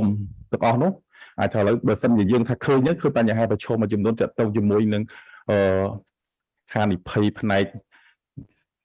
ស្អីគេ cyber crime អីចឹងយើងឃើញថាវាមានបញ្ហាប្រឈមអញ្ចឹងយើងអាចថាយើងរៀបចំនៅគោលការណ៍ទាំងអស់នេះហើយក្រសួងព័ត៌មានក៏បានសហការធ្វើការងារជាមួយនឹងខាងក្រសួងប្រៃសណីយទូរគមនាគមន៍ក៏ដូចជាអង្គការ UNESCO ក្នុងការកសាងនូវគោលនយោបាយទាក់ទងជាមួយនឹងទាក់ទងអក្ខរកម្មបច្ចេកវិទ្យា អក្ខរកម្មក្នុងវិស័យ digital នេះអញ្ចឹងយើងគិតថាយើងនឹងអាចធ្វើការរួមគ្នាជំតទៅទៀតហើយជាឱកាសនេះក៏សូមជូនពរអង្គសខាសខាកម្មថ្ងៃនេះចង់គោលបំណងឲ្យច្បាស់លាស់ថាដំបូងទីនេះចង់បានឲ្យមានសខាសាលាបែបនេះឲ្យមានការសួរច្រើនហុកហល់ច្រើនបានយើងរៀបចំគ្រោងមួយថ្ងៃប៉ុន្តែនៅតែអត់ដល់ឃើញមានការព្រោះយើងធ្វើមានសល់ពេលយើងសូមអរគុណនិងសូមជូនពរឲ្យសខាកម្មទាំងអស់នៅថ្ងៃនេះសូមឲ្យជួបតែនៅសេចក្តីសុខសុភមង្គលគ្រប់ក្រុមគ្រួសារហើយនឹងការធ្វើដំណើរត្រឡប់ទៅផ្ទះវិញសូមឲ្យជួបឲ្យសុវត្ថិភាពទៅតាមផ្លូវផងណាហើយពីល្អមានសុភមង្គលគ្រប់ក្រុមគ្រួសារហើយសូមប្រកាសបិទសខាសាលាយើងថ្ងៃព្រឹកនេះបាទសូមអរគុណ